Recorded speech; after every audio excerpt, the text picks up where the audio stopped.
story.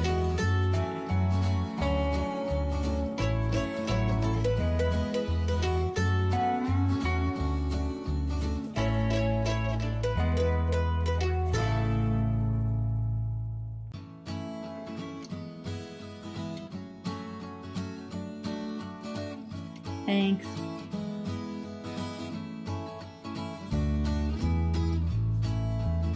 Hey, Carrie.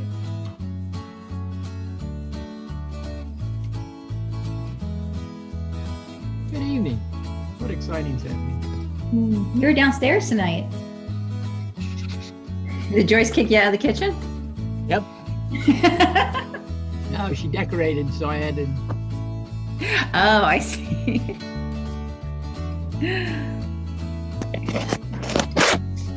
Hey.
Welcome, everyone. Thank you for joining us this evening. This is the Tacoma Park City Council's joint priority meeting with our D20 delegation. And we are joined with Delegate David Moon this evening. Thank you, David, for joining us. And I see Delegate Charkoudian is getting on. So we will wait just one more second. And I believe we will also be joined tonight by Delegate Wilkins, as well as our State Senator Will Smith. So we'll just wait. There we have Delegate Charkoudian with us. And I know you all have been very busy with many hearings and meetings, and we appreciate you taking the time to join us this evening.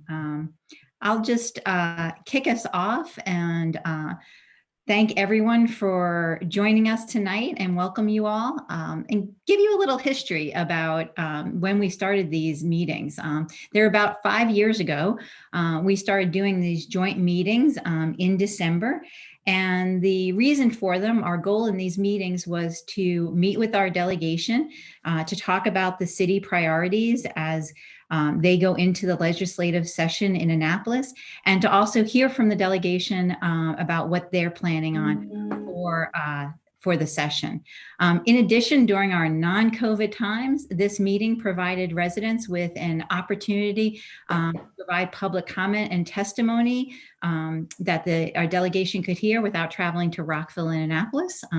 In the age of Zoom, travel is not as necessary, but we are very glad to welcome everyone this evening. And tonight in particular, I want to extend my thanks to our delegation and the work you continue to do on behalf of the residents of Tacoma Park, especially during this COVID-19 crisis. You know, in addition to the legislative work that you've all been doing, there's been so much that work that you've been doing for the residents of Tacoma Park, and I want to make sure everyone is aware of that. From assisting with securing testing sites in the city, providing information to residents, especially to those who live in apartments, from food distribution to accessing unemployment benefits and advocating for our small businesses. Even though you haven't been in session for a number of months, you have been working tirelessly on behalf of the residents of Tacoma Park, and we thank you all. In particular, I know Councilwoman Dabala Kostick and I just want to say once again, thank you for your help with Pepco. Honestly, getting them to stop making the noise throughout the evening was just so incredible, and we really appreciate your work there. So as we go into 2021, we continue to face many challenges, and we know that this pandemic is falling hardest on those in our communities who were already vulnerable and facing housing, food, and employment insecurities. And we need to provide for their immediate needs right now, as well as put in place the systemic changes so that we eradicate these insecurities. And we know that's what you all are working towards. In addition, the increased calls for racial justice around the country and here in D20 and Tacoma Park provide a great opportunity to push forward with changes that are long overdue. And so we know as we go into 2021, working with you all, we're not looking to return to normal because normal didn't work for so many people in our communities. And what we're looking to do is work together to do the difficult work, to change systems and institutions so that everyone in our community can live with dignity and thrive. And so I just wanted to welcome us all and thank you again for joining us this evening. And we're going to kick it off first with having public comments tonight. And I believe Ms. Mary Jane Michui is joined us and ready to give public comments. Hi, everyone. Thank you. I started Parents of Special Needs Adults over 5 years ago, and I'm really depressed because almost everyone in the city council, as well as some of the 20th district people and Montgomery County people have come to one of our meetings, but nothing much has been done significantly. And I'm just really sad. And also I'm on the development. I I have a Black friend, Doris Rogers, who's lived in my neighborhood of 50 years. And she said to give a shout out for her because she liked to stay in her home. But, the taxes are really difficult to figure out. And it took me, I had to pay 3 or 4 tries and had to go to the post office to mail my application for tax credit. I was trying to help her, but it's extremely difficult and we shouldn't have to deal with that. Somebody like her should never, ever have to pay her property taxes again. I mean, she's worked for the city as a low paying crossing guard for years. And it really makes me angry that she even has to apply. But anyways, I just want to say about I've heard that with the COVID, that a person in Pasna told me that in the state of Georgia, people are turning people away who have COVID-19 because they have developmental disabilities, refusing to take them in the hospitals. I don't know. That's what someone told me, today. So I'm just passing it on. And my son we've been lied to, even by people like Habitat for Humanity have told us they're doing something, having an ADU for my son. Now they're saying they're not. Now they're doing at the most, they're doing a 9x9 bedroom, which is better than nothing, but it's not an ADU. He's not going to be independent. He needs his independence. And if they're not going to do an ADU, don't say you're going to do an ADU. Please just be honest from the get-go. We've been dragging this on for 2 years now. I'm sorry, but I get depressed from dealing with this. It seems like I'm fighting all the time.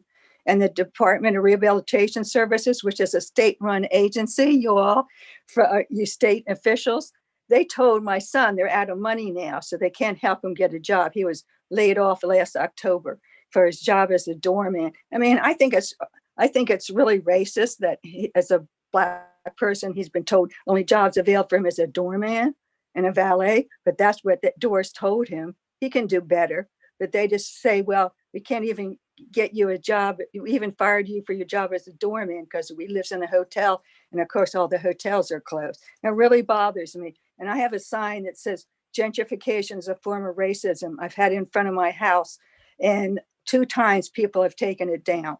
And that's really sad. But you can put Black Lives Matter or Handicap Lives Matter. And it's easy to say that. I was told that's what you call general. When you just too general, when you say something general, that's easy. It's easier to say that. But when you come and try to do something specific, that's when you have to do something. And I'm willing to do my part, but I'm tired. I'm just tired. Thank you. Thank you, Ms. Matui. Thank you for joining us tonight. I think Lori McGilray is next. Lori, are you with us? She's on her way. Sorry about that. There's Lori. We see her. Good.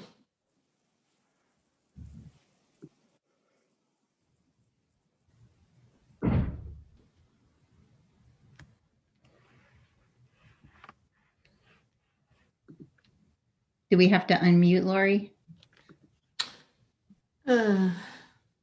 Sorry. Lori. Okay. Now am I there? You're here. Yeah, Lori. Awesome. Well, this is, let's see. So I live in Ward 2, and I'm tonight representing the Tacoma Park Mobilization Environment Committee and the Climate Justice Wing of the Maryland Legislative Coalition. And I particularly wanted to thank the District 20 delegation for their outstanding leadership in the Maryland General Assembly. We're really lucky to have them representing us. So I just wanted to talk about 3 bills and our support of 3 bills, the latter 2 of which were selected as top priorities by the Climate Justice Wing. And I'll just say that addressing climate change is really personal for me. I spent my entire professional career working on environmental issues and including climate change, and yet we have a real mess on our hands. I have 2 daughters, 26 and 29, and they're going to have to deal with whatever my generation leaves them. So that's why I'm so dedicated to working on solutions for climate change. So having said that, I first want to thank Delegate Charkoudian for your dogged leadership on the Community Choice Energy pilot for Montgomery County. And I want to thank the rest of the delegation for your support as well. And I'm really hopeful that with such strong support that the bill will pass in 2021 because it's so important for the county and the city. Second, I want to urge you to strongly support the Climate Solutions Now Act. It'll be a real step up for the Greenhouse Gas Reduction Act. It will, among other things, increase Maryland's greenhouse gas reduction mandate from 40% to 60% by 2030 and net zero by 2045. It also supports planting 5 million trees. It'll increase our annual energy efficiency gains from 2% to 3% a year and require new state buildings to be net neutral and require efficiency gains in large residential and commercial buildings. And thirdly, I urge you to support the Maryland Transit Safety and Investment Act. This bill will provide urgently needed funding for maintenance and enhancement of Maryland transit. Good transit is critical to getting cars off the road and reducing fossil fuel use. The funding's needed to retain essential transit services in Baltimore, without which many residents will be unable to get to work, medical appointments, and get food, especially in food deserts. And we in Montgomery County need to remember that the Baltimore legislators came out in strong support of WMATA, and now we need to support Baltimore to avoid a transit crisis. But the bill also makes funds available for locally operated transit systems across the state, including Montgomery County Ride-On and MARC Commuter Rail. MARC provides critical service connecting us to Baltimore and Washington, yet our rail system is the fourth worst in the country for breakdowns. A large percentage of the capital funding will be used for safety systems and to improve accessibility to MARC stations. Finally, the funding for the bill only comes out of the Transportation Trust Fund, not the general fund. And with tight budget, trust fund money should be focused on maintaining existing transit assets rather than highway expansion. For example, instead of spending $43 million for planning for the misguided I-95, I-270 expansion, we should be investing these funds in keeping our current transit system safe to use. So I urge you to support these three bills. Thank you very much. Thank you so much, Lori. We did have one other person signed up. I don't see them though in the list. Crummy. Check with the city clerk. I don't see Ms. Block here right now. All right. Well, we'll check The in later. double of the deep blue sea. The double in the deep blue sea. All right, moving forward. So the way we've held these meetings before is that we'll do a short presentation of the city priorities, ask the delegation to update us on some of the work they're doing, and then hopefully have some back and forth. I would like to end the meeting by I'm sure the delegation would like to go too, because I know you had a very late night last night. But we also have another city council meeting after this because we have some work to do before we go on our winter recess. So I'm going to share my screen and hopefully this will all work. Terrific. And we're going to split this up tonight among myself, Councilwoman DeBala, Searcy, and Kostick. But just to start us off, and I know we provided testimony to the delegation overall on the priorities for the city, as well as providing testimony on some of these key bills. But our first major priority right now in the city is mitigating the impacts of the pandemic that we are facing. And last night, I was very glad to provide testimony on behalf of the city supporting the Stable Homes Act, Just Cause Eviction. As we talked about last night, this is a bill that the city of Tacoma Park has long supported. And during the pandemic, we are seeing the need for this ever more so. And we just want to thank Delegate Wilkins for reintroducing it again this year and to let her know that whatever we could do to help move this forward in Annapolis, please let us know. In addition, more funding for residents, businesses, and local government. You all have been here for us, advocating for our residents and our businesses. And in addition, please keep in mind as things move forward, many times when legislation is moving forward and people are thinking about the distribution of funds, they first and foremost think about counties and sometimes municipalities, or often municipalities are left out of the picture. And as you'll hear from from Councilwoman Searcy in a moment, we've been doing a great deal of work to support our residents and small businesses, and could use the support of direct funding from the state, as well as looking for opportunities to expand how municipalities may raise funds. And then finally, I know an issue that you all also know is very important to us in the city is food insecurity. We have a number of wonderful nonprofits and others who have stepped up to help and deliver food to people in need in our community, but we need to do even more on this. And in particular, I know Delegate Charkoudian is working on a number of bills, and I hope she'll talk about them tonight, because this is a place where we really do need the systemic changes to be made so that we address food insecurity comprehensively in our community. Our top priority is really looking at how we can mitigate the impact of the pandemic. Next, I will turn it over to Councilwoman Dabala. Thank you, Mayor Stewart. So I will address two slides, and that'll be two of our priority areas. And so you're looking at climate change, the impacts in Takoma Park. The city adopted a net zero by greenhouse gas emissions goal by 2035, and am committed to address resiliency issues in the city. And to do that, we need help. We need state help and county help. So climate legislation is a priority, and thank you, Delegate Charkoudian in particular, for taking the lead on so many of these bills. And we want to mention two areas in particular that hopefully provide direct assistance to our residents. You're looking at two pictures of the impacts of the dramatic increase in storms and rainfall over the past 2 years. Climate change is not in our future. As far as rainfall is concerned, it's here. And as far as flooded basements are concerned, it's here. So legislation that addresses resiliency issues and those impacted by the changing weather patterns and flooding is high on our list. Targeted energy efficiency programs to those who are most vulnerable is high on our list. And there are a couple of bills that you proposed last year that we'd like to hear more about this tonight.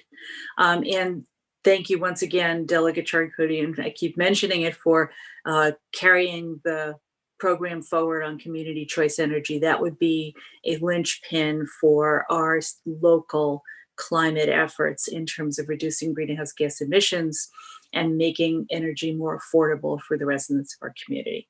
So that's climate. Next slide, please. We'd like to also acknowledge your leadership, particularly Senator Smith, on reimagining public safety. And this is another priority for the city of Takoma Park. We have just embarked on having a resident and experts independent task force to look at reimagining public safety at the city level.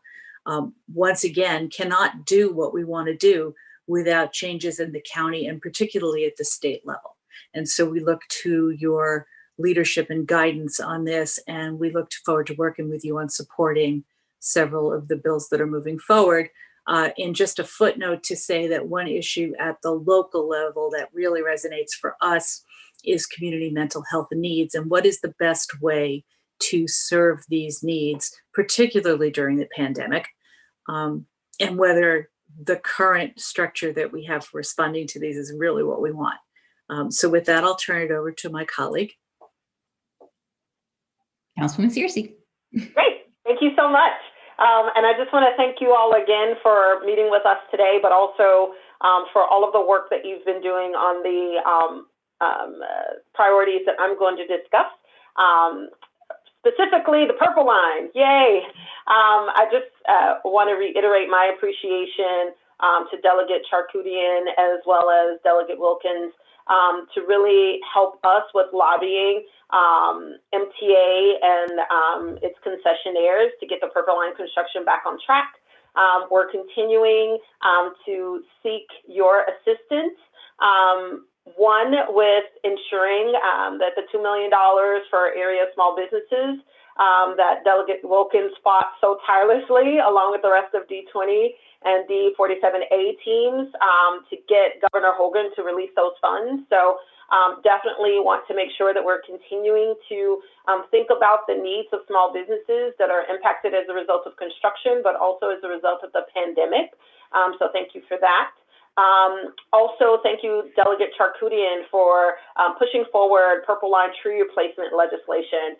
It's really important for us to keep in mind that residents along this route deserve comfortable walking, and that involves having trees and shaded areas.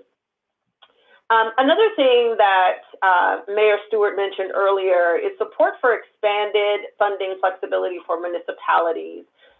One of the main challenges that we have is most of our funding comes from property taxes. It's important for us to have more diverse avenues for revenue generation, and enforcing tax duplication provisions is one way of that, ensuring that that happens, making sure that municipalities are reimbursed for the services that they are providing in duplication of what the county may be currently receiving resources or funds for. And then I think that is next slide. And I will turn things over, I believe, to Councilmember Costick. Yes, thank you very much. Good evening, everyone, and thank you. I want to reiterate my thanks to all of you, not only for being here tonight, but for representing us. We're so lucky to have you and to benefit from all of the great work that you all are doing. I want to talk briefly about two other priorities, and the first of these is vaccine distribution to critical populations. We know in the future, as we start to have opportunities to access vaccines, that it will be really important to make sure that critical populations receive the vaccine, and that we take a regional approach. As we know, our borders are not solid lines. They are places that people cross every single day, and we need to really take a regional approach to the way that we're thinking through vaccine distribution, and also recognize that distribution focused on residency rather than employment centers or need may hurt D20 residents in Takoma Park and throughout the district. In addition, we remain committed to the concept of Vision Zero and eliminating fatalities and serious injuries to people through vehicle crashes, both within vehicles and pedestrians and bikes. And we want to thank Delegate Moon for your legislation proposing lower speed limits so that there would be the capacity to lower speed limits down to 15 miles per hour in locations where that is necessary. I serve as a member of the National Capital Region Transportation Planning Board, and one of the most terrible things that we have to do periodically is adopt targets or goals for the number of people that will be killed and seriously injured in traffic incidents. And we know those numbers are way too high, and that one of the ways we can reduce those is through lower speed limits.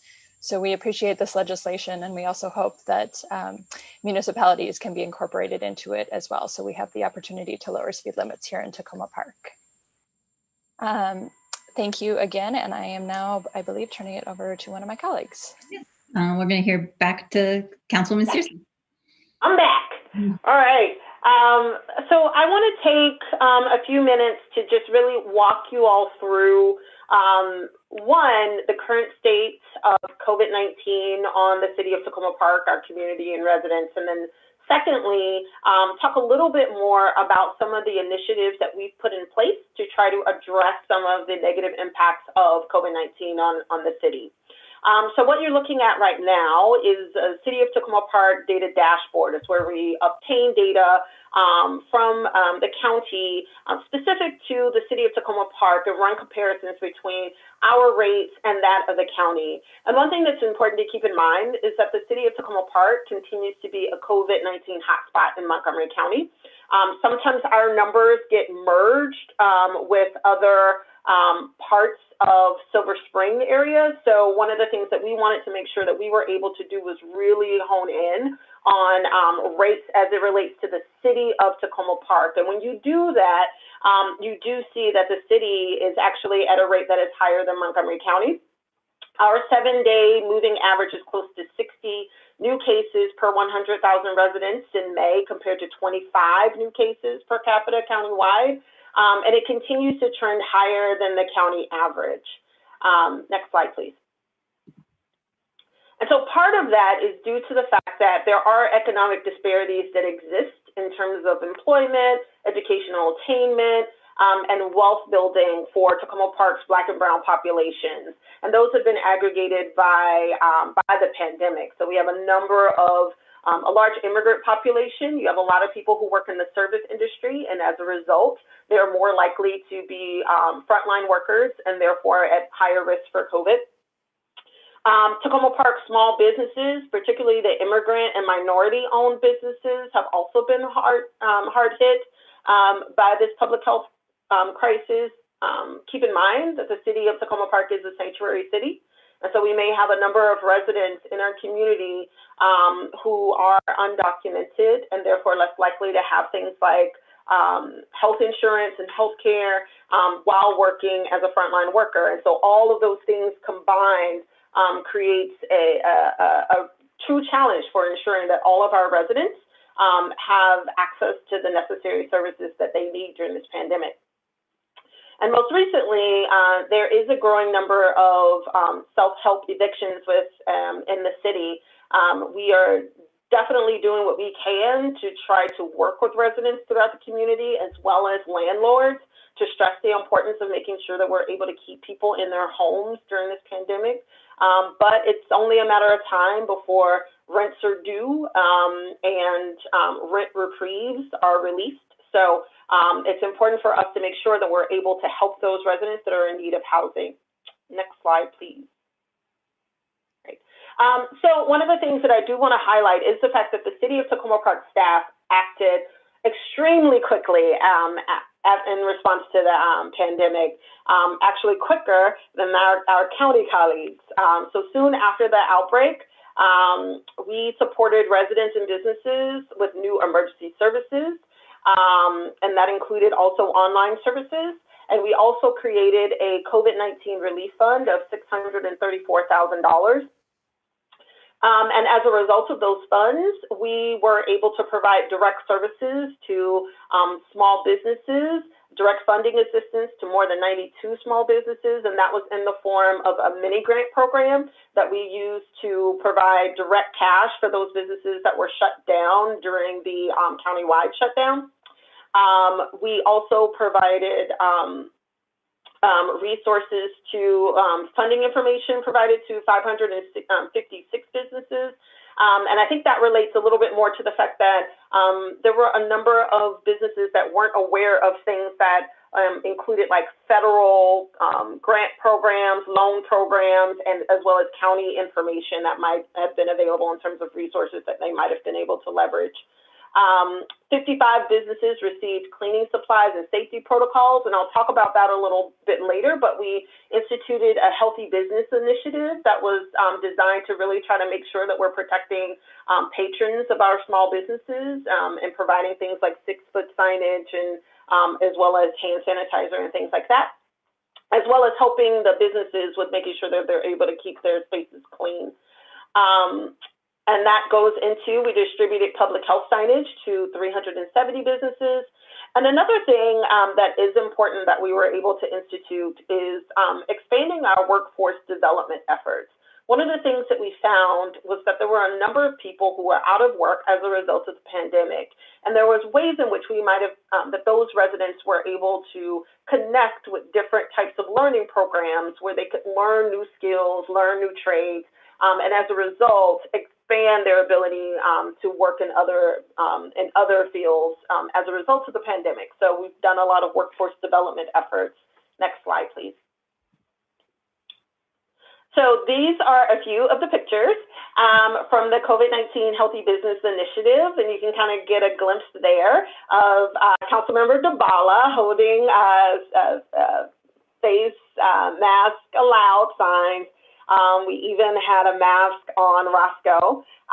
Another thing that we also did was work to establish like outdoor seating areas and expanding that for patrons to really try to help businesses that weren't able to have people inside of their restaurants to be able to sit outside. Next slide, please. All right, so I mentioned a little bit about some of the eviction work, but we've been doing a lot in terms of our housing division, and much of it is providing emergency financial assistance, and that includes eviction prevention, prescription assistance, food support, utility disconnection prevention, as well as obtaining and helping people with obtaining PPE. And this is really important. One of the things that we're seeing as a result of the pandemic is it only takes one incident to send a family into financial crisis. So it could be something as simple as they had a flood in their basement. Now there's a question between maintaining your home or eating. And so we've been trying our best to fill the gap. There's also been rental assistance that we've been providing, as well as assistance with condo fees and continued assistance with homeowners with non-federally backed mortgages. And I just want to echo assistance with condominium fees has been huge, particularly for some residents in my ward. As a result of the pandemic, again, it just takes that one thing. And many people don't think about condo fees as perhaps being a challenge during a pandemic, but they are, and they have lasting effects. So if you have a lot of people in a building, in a condominium community who can pay their mortgage, but they can't pay their condo fees, the end result is that condo community then doesn't have the resources that it needs to maintain the common areas in the building. So it's like this rolling cycle of events that can happen. And those are just some examples of some of the things that we've been doing here in the city to try to mitigate some of those longer lasting effects. There's also been long hours just helping families one-on-one. There's a lot of work that had to be done to just connect people, educate people about things like SNAP benefits and how to get them, educate people on how it's important for them to file unemployment. All of those things, and also hours just with negotiating their needs. And so there's been a lot of staff that's been devoted to that. Next slide, please. So on a positive note, some of our resources that we've expended are being reimbursed through FEMA and CARES. So we've submitted thus far $369,376, and we've been reimbursed $277K from CARES and $92,000 from FEMA. We also have another $132,000, over $132,000 that we plan to submit. And much more. You know, as we're getting those reimbursements, we're reinvesting.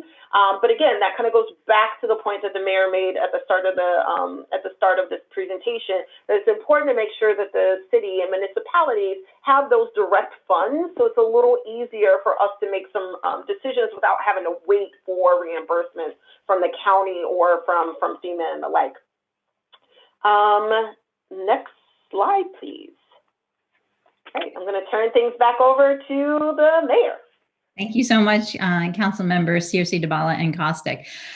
So just to wrap up our major priorities, top of the list is mitigating the impacts of the pandemic, also focusing on climate change, reimagining public safety, the Purple Line, and mitigating the effects of that construction, particularly on our small businesses and the residents who live nearby, and funding flexibility for municipalities. We're also very focused on vaccine distribution to critical populations, and I'm sure we will be connecting with you more as vaccine distribution plans are rolled out, and Vision Zero. And so with that, that's our presentation for this evening, and I'm going to figure out how to stop sharing my screen, and then we'd love to turn it over to all of you in the D20 delegation to talk to us about some of your priorities and the work that you see coming up in the session, and then we can open it up for some dialogue. So I don't know, Senator Smith, if you want to lead us in that. Sure. Well, thank you, Madam Mayor. Congratulations to you and the rest of the council on the reelection and your good work. I just want to say, look, in looking what you all have done in face of the pandemic, I'm just really impressed and proud to work with you all. So I just want to say hats off for the work. I know we're still very much in the midst of the pandemic and there's a lot more to be done, but nothing short of amazing. So just thank you for that. And then I do, when we get to the Q&A, I'm curious as to what your thoughts are as to why Tacoma Park is kind of somewhat of a hotspot. I think you teased out some of the contributing factors, but it'd be good to dig in on that. And then I've been really focused in on how the pandemic has kind of shown us who we really are, but then also has highlighted some efficiencies and some new ways of thinking and some lessons learned that we can package and then apply forward. And I'll just give you a couple of examples for, in my jurisdiction, for the committee, courts and corrections, for instance, we're doing a lot of innovative things for pretrial and then, kind of early release. Our jails and our prison populations are at historic lows, and it hasn't been to the detriment of public safety. And so things that we're doing now, were unimaginable 8 months ago. Same thing with renters' rights and the attention on some of those inequities. And I'm thinking about some of the civil representation for landlord-tenant issues, something that we're really going to take a hard look at. We probably will do this year in the session. It's not full on civil Gideon, but it's something that was unimaginable 6 months ago. And so I'm just trying to capture a lot of these lessons learned to how we can kind of, as Lincoln put it, think anew and act anew on the other end of this. So definitely interested in hearing some of your thoughts on that. I'm not going to take up too much time because I know that the delegation's we've got a lot of good stuff to talk about. In the committee, obviously top of mind, it's going to be the police reform in the first couple of weeks. We can dig a little bit more into the details, but a very comprehensive package coming, and I'm happy to support the work of Senator Jill Carter and Senator Sidnor and others. Also working hand in glove with the Speaker of the House and their working group. They put on a number of recommendations that obviously David has been a leader on that work group. We're going to meet, and I think we're at an 85% solution in terms of what we agree upon. We're going to make sure we coordinate that so that we're not working against each other. We're working with each other in the first couple of weeks of session. Still have to tease out that last 15, 20%, which I think we'll do. But at the end of the day, we're going to do something that historic and something that I don't think was possible just a year ago. So moving on, we've also got the governor out of parole. We're going to move forward with that. That's been a big deal for reforming our parole system, giving the parole board the latitude and the flexibility and the final say for those critical decisions, not in kind of removing the politics out of it. Exoneree bill, for folks that have been wrongfully convicted, have served in many cases several decades. We're finally going to pop that out. These are all things that the House has done, by the way, that we're now getting out of the Senate. And then also for me personally, the Trust Act. I've made a personal commitment to move that out of the committee. I've been in really candid talks with the Senate President. He's giving me the latitude to kind of just run with it. And so I've got enough latitude to do what I think we need to do. Obviously, the calculus there is not getting it on my committee. Or even off the floor. I think we've got 24 votes, but we need 29 to sustain a veto. And I'm not quite convinced we're there yet. We're probably 1 or 2 votes short. So more to come on that and how folks listening tonight can help participate and help us in the Senate to make sure that we get those other 2 votes. With that, definitely going to be dialed in on the vaccine distribution. I'm on the COVID work group. And so we will definitely need to be working in close touch with each other in the weeks to come, because I think there's a lot of information that's going to be coming fast and furious on that end. And with that, I'll turn it over to someone in the House delegation, but just want to say thank you. I'll be here all night to take questions. And if you want to dig into some of the details of the policy, happy to do that as well. But just thank you so much for the work you're doing, and looking forward to keep continuing in the months and years ahead.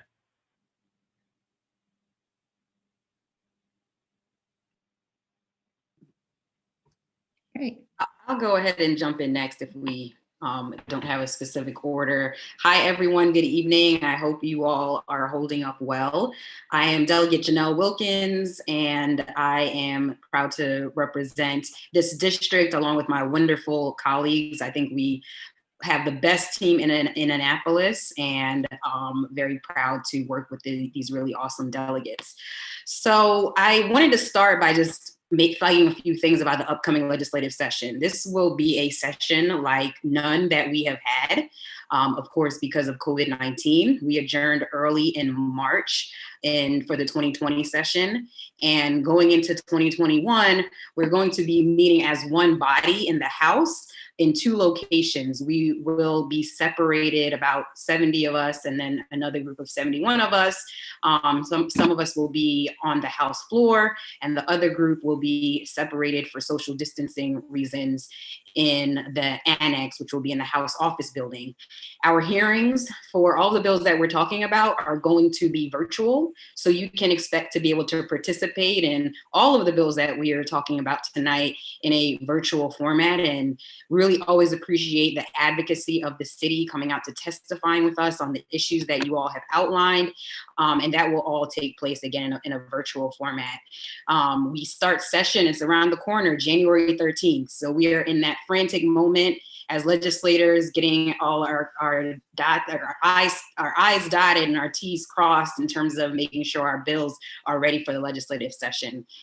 So I wanted to just start off with that background and just thank the city for this meeting that I look forward to every year, for your advocacy, and congratulate you all on your elections. So wonderful to continue working with you.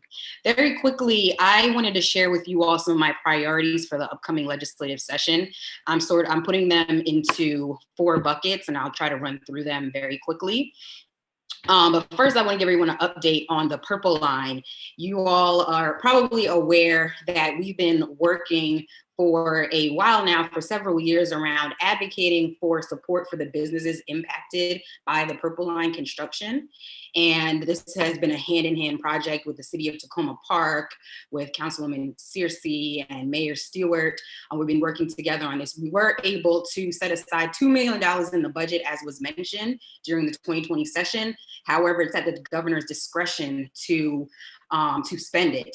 And we have been relentlessly advocating for him to do so. He's been silent, mostly silent on the issue, other than saying he doesn't know how, even though we have outlined that for him in legislation. But we will be relentless in continuing to do that. You all will see a next action coming up. I'm going to connect with the city about that. I don't want to tip our hand right here in public, but we will not stop until we get those funds into the hands of the businesses. So I wanted to flag that.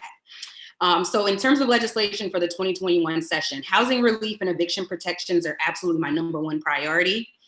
I talk every year about the Montgomery County Stable Homes Act. This is the year to get it passed. We had our hearing last night. Thank you to the city for your effective testimony. Thank you, Mayor Stewart, for staying on through that long hearing and long night. And we are working to get that legislation passed so that evictions at the end of the lease are protected. COVID-19 housing relief legislation with Senator Smith, we have a comprehensive bill that will include statewide provisions and protections like no late fees, prohibition on rent increases. It's going to include just cause. It will have a matching program for jurisdictions with a total of $90 million for funds to help with eviction assistance. It will codify the governor's affirmative defense, which is what helps renters currently to be able to come forward and say that they're having a financial impact because of COVID-19 and therefore are able to stay in their homes. It'll codify the CDC order, so it has a number of different protections. So that's housing relief, my #1 priority. Second bucket, income and wealth inequality, really looking at tax policy. I serve on the Ways and Means Committee, which deals with tax issues for our state, in addition to education issues, election law, and gambling.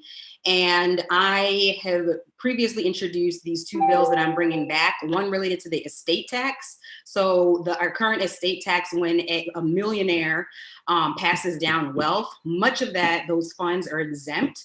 We're reducing that exemption and therefore recouping more of the money to the state in revenue so that millionaires who pass on their wealth pay a fair share. The earned income tax credit for low income workers, we're expanding that benefit so that low income and moderate income workers are able to keep more of their money in their pockets. The next bucket, rolling through this as quickly as possible, justice in schools. I will be reintroducing my bill, which has passed the House twice. Senator Smith is working really hard to pass it in the Senate.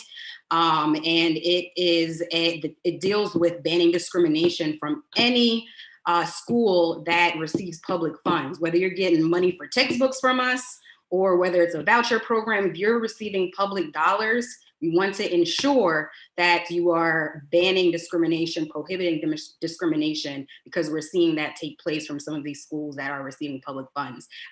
Before I got on this priorities hearing, I was just on a call regarding my legislation dealing with school resource officers to remove and shift the funds that we currently use, $10 million to supplement school resource officers across the state, to shift those funds to school counselors, to restorative justice, to trauma-informed services in our schools. So that's legislation I'm introducing. I'll just stop there so that my colleagues can have enough time. I know you all will have a long night, but there's several other bills, and I thank you all for all of your work and all of our coordination.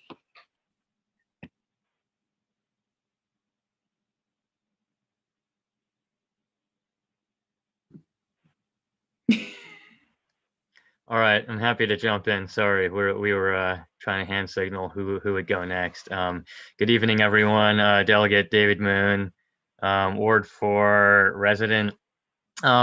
So I guess let me just flag that as we return to Annapolis, obviously policing was a big item in both the House and Senate for study and debate over this interim. So that's an area where you're definitely going to see legislation moving, as Senator Smith mentioned, and I think that's a must-pass priority for both chambers. I will also remind folks that we had the governor veto a number of bills in the interim. The blueprint for Maryland's future, the education funding, one of my bills relating to shielding old marijuana possession charges from the Maryland Case Search website. There was a number of interesting bills in there. And I guess the important thing to note is they sort of signal where things might be headed, especially as the governor has decided he's running for president. And that's that we have a budget debate coming ahead of us. The governor vetoed a whole number of priorities that came with fiscal notes under the argument that we didn't know what the COVID budgets were going to look like. And so he wanted to get ahead of it by stopping all sorts of expenditures. As it turns out, in the short term, his guess was wrong and the revenue projections actually were okay. But I am watching now as WMATA's funding is going off a cliff, gas tax, toll, revenues, all, as you can imagine, that Montgomery County also had another 160 million in write-downs this week, I think, from declining hotel tax collections. I mean, just every type of thing you could imagine like that impacts a bit of funding. So I'll be honest, usually at this point, I feel like I've got a better handle on what the world looks like, but I don't. Everything looks really uneven to me. Some of the projections look good, some of them look terrible. And so I think we're getting a picture of a very unfair distribution of the pain and losses right now. And no matter how you cut it, I think we need cash. We need money in the short term. And we can't really just appropriate it until fiscal 22. And so we're back in this game with our governor about getting him to release funds that we need coming down to our communities, or we get federal funding that we have more discretion to play with. So we don't know. But if those funds come in, you can bet I'm just in sort of a back to basics mode here. We need to keep the government running. We need transportation, housing, infrastructure, the utilities, the healthcare, all the sort of immediate COVID stuff. And then we can sort of figure out all the rest. So that's sort of where I'm at. I have my usual docket of bills still. They're mostly decriminalization of poverty and nonviolent offenses that I've been working to get these things off the books year over year. I'm going to continue that, plus some efforts to get relief for small business owners under COVID. We had a couple complain that they had signed personal liability guarantees for their storefronts, and their landlords aren't talking to them about renegotiation. So they're a little worried about their bank accounts and homes and things like that being seized. So we'll see where all this goes, but thank you for tuning in and being engaged. We're definitely going to need to stay in touch in the coming weeks. Great, thanks. I'll go next. Hello, everyone. I'm Delegate Laura Charkoudian. I think I'm the junior delegate. That's why David, you had to go first. I think, I'll just start by echoing some of Senator Smith's comments about the sort of what has been revealed. And I think, in addition to what's possible in things like criminal justice and technology and so on, it's been revealed even further, the depth of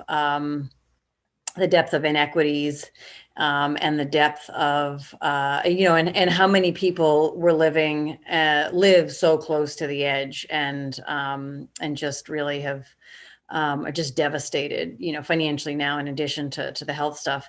And the other thing that's been revealed is just how extraordinarily generous and committed our community is. And so, we've had a chance to see that side of it as well.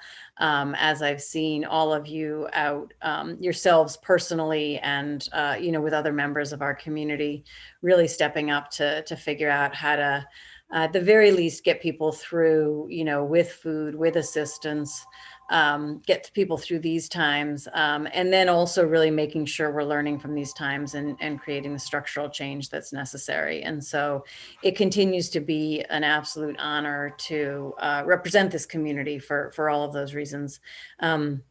Even while we're dealing with the real challenges right now. So I'll highlight a few things specifically in response to the issues that you brought up. And then again, I can take questions as we all will shortly. So I'll start with the climate change and climate justice side of things. I do have, as folks know, the Community Choice Energy Bill. That bill will allow, right now it's written as a county pilot, which is the bill that we got out of the House last year. And that bill will allow the county to purchase energy on behalf of all of the residents, unless folks opt out and choose something else. And that'll let us get to 100% clean energy faster, and it'll also let us negotiate better prices for residents. And so that'll be really helpful for the county and the city to meet the greenhouse gas reduction goals that you all have set. The second thing as it relates to climate justice is the low-income energy efficiency legislation. And so I think you talked a little bit about this in your priorities. The bill sets a goal and a standard for the Department of Housing and Community Development to make significant progress on energy efficiency for low-income families who struggle the most, of course, to pay their bills. And also this is the same housing stock that generally has problematic indoor air quality, and addressing indoor air quality at the same time as energy efficiency helps with health issues, decreases the energy costs, and of course has a broader impact on climate change in decreasing overall energy usage and fossil fuel usage. So that's a bill that I had last year that didn't pass, and I'm bringing it back this year and would welcome folks' support on that. I have a couple of other climate change bills that I can talk about if folks want details, but I want to shift to also talking about food security. So one of the things that it's actually a really a good piece. It's on my Facebook page. If folks haven't seen it, Jose Andres did a piece in the I think it was in the Times, an op-ed that was related to this issue of we don't have anyone at the federal level. I think he suggested a food czar or a food secretary who really is making the connections between all of the different pieces of our food system. And some of us have actually been working on this for years. And one of the things in talking about food systems that we've highlighted is that it's important for both food security, hunger issues. It's important for our businesses. It's important for sustainability, for environment, for agriculture, for farmland. And we've always said it's important for crisis preparedness, for emergency preparedness. Sadly, none of us really knew what that meant, even those of us who have been advocating around it until this year. And this year, again, it's revealed all of these interconnections. And while in this county, I would say we've done a decent job on really trying to address all of those, the Montgomery County Food Council has done a good job in trying to connect the dots and help in as many of those areas as possible. We really, I think as a state, haven't harnessed all the resources that are possible and haven't made all the connections that are possible. So I'm working with the Montgomery County Food Council and councils across the state to put together what will initially be an emergency within probably MEMA, a statewide food council, to address resilience and food security, but also connecting it to all of the economic implications and the farm and agricultural implications, and then possibly for that to shift into a more permanent kind of a bill body longer term. Also on the food system side, and I wanted to come back to the conversation, if I could, Councilmember Searcy, about also about renters and condo associations and connections to utility assistance. So there's in this kind of not too surprising way, all of these things end up being connected. But there's one of the things as I've been working on helping people get access to utility assistance, and let me just take a little moment for a public service announcement. It is a little known that folks who pay their utilities through their rent or their condo fee are eligible for LIHEAP, which is it's in Maryland, it's Maryland Energy Assistance Program. And so I've spent a lot of time trying to work with folks to make sure that we're getting the word out, and I'm happy to work with anybody here. I am working with Councilmember Smith on some of the folks that he's working with in Ward 5. So that's important in and of itself, but another related issue is what's called Heat and Eat, and there's SNAP benefits that if people are also accessing their LIHEAP benefits, they potentially could receive more on their SNAP benefits, and we haven't implemented that Heat and Eat program in the state. So I'll have legislation that will require the Department of Human Services to implement Heat and Eat. So it'll bring in, there's potentially 23 million in SNAP dollars that we're leaving on the table that wouldn't cost the state more to bring in. And so there's a few other things like that I'm working on the food security side of things. I do have a bill to also address and build out compost infrastructure. I have a bill on medical debt protection, and I will have a bill on unemployment insurance. I think folks know, you probably have been hearing the horror stories of people trying to access unemployment, and I've got a bill that will address pieces of that. The last thing I just want to mention is the Purple Line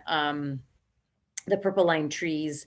I'm sorry, there's actually two more things. So Purple Line trees, one of the things, this actually came from the walk with Councilmember Searcy was there, and Mayor Stewart, and I think Councilmember Dybala was there, and we were walking and looking at these trees that have been cut down, which, you know, we've been advocating and asking over and over again, you know, how can we replace these in the communities where they were taken from? So many of these communities suffer from the heat island effect of the as you know, all of the asphalt and concrete, and the likelihood that it's actually hotter in those areas than in nearby areas with trees. And we've been trying to get that done. And there we were walking down the street, you know, begging one more time. And then it occurred to me like, oh, we could just tell them that they have to. And so the bill basically requires that the Maryland Department of Transportation be responsible for coordinating all the agencies that need to replace the trees. Because it's going to take trees on private land, public land, city land, MCPS land, county land, but we can require one agency to coordinate it. And the last thing that I want to mention is I do have a bill on mobile crisis units. So increasing funding for mobile crisis units, requiring that mobile crisis units demonstrate that they decrease the interaction between law enforcement and people in crisis, and also some requirements around cultural competency and language access for mobile crisis units. And I can talk more about that if there's questions specific to that. I'll stop there. Great. Thank you so much for that rundown. I do want to let the delegation know, to answer Senator Smith's question. I sent you an email with our Tacoma Park COVID dashboard that our deputy city manager puts together each week. And if you're interested, we can send that to you as well. But that shows the breakdown of COVID cases in Tacoma Park. It breaks it down by age and race. And as you can see, as we know, that's happening across the country, that our Black and Brown residents are most impacted by COVID. Tacoma Park is a majority Black and Brown community. And given, as Councilman Searcy talked about before, we also have a number of residents who work in, service industry or frontline workers. And we do have a lot of apartment buildings as well. And given all those things, when you look at our rates compared to the county as a whole, we do have increased rates here. And I think that's why having testing in our city that you all helped us with, and having regular, reliable testing that people can get to that is near, particularly our apartment buildings, is really important. And so I just, if you look at those data and decide that that is something you'd like to receive each week, I know you get a lot of emails, just let us know and we can continue, we can have the deputy city manager send that to your offices as well. And so you can see in Tacoma Park how the rates are breaking down. Councilman Searcy. Just to piggyback on that point, COVID does not understand jurisdictional lines. There is a very similar hotspot in the Langley Park on the Prince George's side as well. There was lots of articles about that they have very high rates also. So it's important to keep in mind that because of the nature of our city and how we border so many different jurisdictions, it's quite possible that you have people moving across lines and, friends, families that are one end of the street versus another. So it's also important to just recognize that as well. Great. And so you heard from the women on our council give a presentation. I would like to first maybe turn it over to Councilmember Kovar and Siemens to let them first go on questions or other comments that maybe we did not cover. So Councilmember Kovar, you want to kick it off? Sure. Thank you, Mayor. And I think you did it in the right order, so that's fine with me. I would like to say it's great to be able to host our delegation, if we can call it hosting in the current era that we're in. And I think several of my colleagues said this also, but it really is wonderful to have a group of 4 people that we can count on to represent us, not just in the sense of they're there and they're supposed to listen to us, but they actually agree with us on most issues. And in many cases, they're anticipating some of the things that we would want them to do. So I think it's a great working relationship and really nice to be able to collaborate with them and coordinate our efforts. My female colleagues did a great job presenting our priorities, and I don't want to go through all those. I'm just going to reiterate briefly about maybe 4 of them that I think are important and just put a little extra local spin on them. So first of all, I do think that responding to COVID is crucial and really at the top of all of our lists these days. And several of you mentioned food insecurity. And I just did want to mention, I talked to the mayor about this earlier today. If you saw the article in the Post about how, even the Trump administration had a decent program to get money from farms and provide it to people who had food insecurity. And that money seems to be running out sooner than expected. I'm not sure at this point whether there definitely will be a federal package before the end of the year, and even if there is, whether it will include that. So we'll be looking, I hope, at our local level, what we might be able to do, but to the extent that there are steps at the state level that you all can take on food insecurity. And I assume by the time the session kicks off in January, then we'll know, was there a federal package or not, but it feels like we're going to be needing that anyway. So that's one thing I wanted to mention. As far as public safety goes, and Senator Smith did a great job of running through the package that he's pushing. We do have our local reimagining public safety task force that we'll be appointing shortly, and we've hired a facilitator to help with that. And I think many of the ideas that may arise from that will be local in nature, but certainly the LEOBR repeal or heavy modification would really help mesh very well with that. And so we appreciate all the work that you're doing on that. And just two other things I wanted to mention. Actually, with COVID, of course, the expiration of the eviction piece is a huge one too. And so some of that's federal, but if the state can help on that to extend the existing state moratoriums, that's crucial. Two other issues. My colleague council member DeBala mentioned this stormwater. 2 years ago, we had 4 or 5 really big storms and somehow got lucky last year and didn't, but we had another intense one this past September. And I got on a call the week after that with WSSC, and they sent me the map, sort of the hot spot map of the area. And so the heaviest area that was hit just about in our region was along Sligo and North Tacoma. And they got something like 4 to 5 inches of rain within that period. And WSSC is estimating that there's something in the nature of maybe a quarter or more of the homes in North Tacoma might have drainage systems that wouldn't pass muster today. Maybe they were put in before the laws were strict. And I think a lot of people would have a hard time being able to afford fixing that. But the danger is that when there's really heavy rain, either their basements get flooded and or a lot of water ends up flowing into Sligo that shouldn't, because it could be contaminated. So I think that feels like something that the state could really help us on. And then I did also want to just flag the speed limit legislation that was also in the presentation. I hear from people all the time, and I know Councilmember Kostick's working on a lot of this as well, who see cars going through their neighborhoods at excessive speeds. We spent quite a few years, and several of you helped us finally get State Highway to agree to reduce the speed limit on the portion of Philadelphia Avenue, State Route 410, that goes from Piney Branch up to the Silver Spring line, and that's going to be reduced from 30 to 25. That took a lot more of a fight than it should have, and it still hasn't even been fully implemented yet. And there are a lot of similar streets in the neighborhoods, and since in particular, for whatever set of reasons, people tend not to stop at stop signs much anymore, I think reducing speed limits would really help. On my street, it's a T intersection, and no one ever stops at the stop sign in front of my house, except they sit there sometimes for 3 minutes to look at their phone, but otherwise they just drive right through. And it's really too narrow a street, and that's just one example, to have the existing speed limit. So I would really appreciate anything that could be done on that. I hear from people weekly on those kinds of traffic issues. So appreciate the opportunity to toss in a few things or underline a few things like that. And thank you all for the work that you're doing. And I hope we'll connect with you in some way. I don't think we'll be meeting with you in Annapolis, but we'll connect with you electronically anyway. Thank you very much. Thanks, Mayor. Thank you. Councilmember Siemens? Thank you, Mayor. And thank you to everyone for being here with us tonight.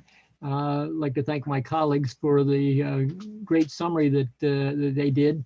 And then Councilmember Kovar kind of stole all my thunder, of course, with the food security, which when I wear my other hat on the board of directors of Adventist Community Services, that's a subject that's near and dear to my heart. And I have growing concerns as we see the need continue to rise for assistance with food. And yet we're seeing kind of an end of the supply of food coming with the cutback in federal funding for the subsidies. And so, you know, again, Mr. Kovar, you know, stated it well. We're waiting to see what the federal government does, and we're hopeful that that you guys are going to be able to fill in some of the gap for us as we move into the new year. The law enforcement issues with the Law Enforcement Officers Bill of Rights and also the Public Information Act changes are, you know, a key part of what we're seeing needs to be changed as we reimagine public safety in Takoma Park. We just had our first task force meeting today with the facilitator that's going to be helping us through that process. but I'd be interested to hear from Delegate Moon if there's any additional update on the Law Enforcement Officers Bill of Rights and what we might be able to do to help move that forward. So thanks for the question. And, Senator Smith might have additional color to add to this, but we recommended in the House that, in spite of the massive complaints from the police union, that we repeal the Law Enforcement Officers Bill of Rights. For those who don't know, this is sort of a decades old bargaining document that that some believe would argue gives police officers sort of extra protections and disciplinary proceedings. And so there was a call to repeal it. And so we have recommended that in the House. In the Senate, they took up a bill to do that in a hearing this fall. And so at this point, it is my expectation that that's what we're going to do. There was some open questions about what sort of procedures we need to put in place if we go down that road. But those discussions are coming along. And so I think this is actually going to be one where, depending on where you sit, I see this as a positive outcome decades in the making. Thank you. And I'll also add the point that I believe that Maryland's Law Enforcement Officers Bill of Rights is the most restrictive or one of the most restrictive in the country for police officer protection. And so there should be some room for backing off on that. Senator Smith, did you have anything you wanted to add? Yes, and thanks again for the question. First, before we start, though, I got to say, the night's not over yet, but you win the Room Raider competition so far. That's a stellar background. So I'll say that Delegate Moon is correct. So we're both recommending a repeal of the Law Enforcement Officers Bill of Rights, been on the books since 1974. And you're right, your instincts are right. Amongst the most restrictive in terms of discipline and due process. It's an administrative process that has been on the books, part of the statute. Now, I think, where we are a little bit different in the House right now, and I think we're going to come together on this, but is that we have 148 law enforcement agencies across the state. And the LEOBR kind of sets the floor for discipline and due process. If you just repeal and then you don't put something back, the default position goes to those 148 and they get to decide what they want to do. Some of them have the LEOBR on the books already, and it would have no effect whatever if we just repealed it at the state level. So I think what you're going to get yourself into is this place where you have a patchwork of 148 different discipline due process agencies. In some jurisdictions, like Hartford County, for instance, they don't even have discipline and due process within their LEOBR. It's not part of their LEOBR, but they would be able to, they're going to be able to go farther and make worse changes in terms of discipline and due process if we move like the state in that direction. So I think you got to do a couple things. You got to preempt the unions from collectively bargaining for these elements of discipline and due process that prohibit oversight, transparency, and the like. And I think you have to work on a system that levels the playing field. You give officers no more or no less discipline and due process rights than any other state employee. And that's obviously variable, but we're working on that solution with, I think the coalition that has been calling for the 5 reforms. The ACLU is at front and center at the table of these negotiations and have been leading them with us. So we are listening to them and we are working with them to craft some sort of a solution that we think will be a good template for the state. And so that way you have transparency, no more, no less across the state. You have accountability, you have flexibility for the chiefs and sheriffs to take quick, decisive action, and we don't deprive people of their discipline, their due process rights. So I think that's the direction that we're heading in the Senate. Senator Jill Carter is leading that effort, working with the coalition, and we'll see what happens. That's the direction we're heading in right now. But number one, we are repealing, and I think we're going to be in a much better posture than we would have been, just a couple of months, prior. So I think we're looking down the path of real progress. Super. Just let us know if there's anything we can do to help move this forward. Absolutely. And then I know Councilmember Searcy is, I'm sure, going to be asking some questions about the Purple Line. But I just have one question. That is, what date do you see us restarting the construction?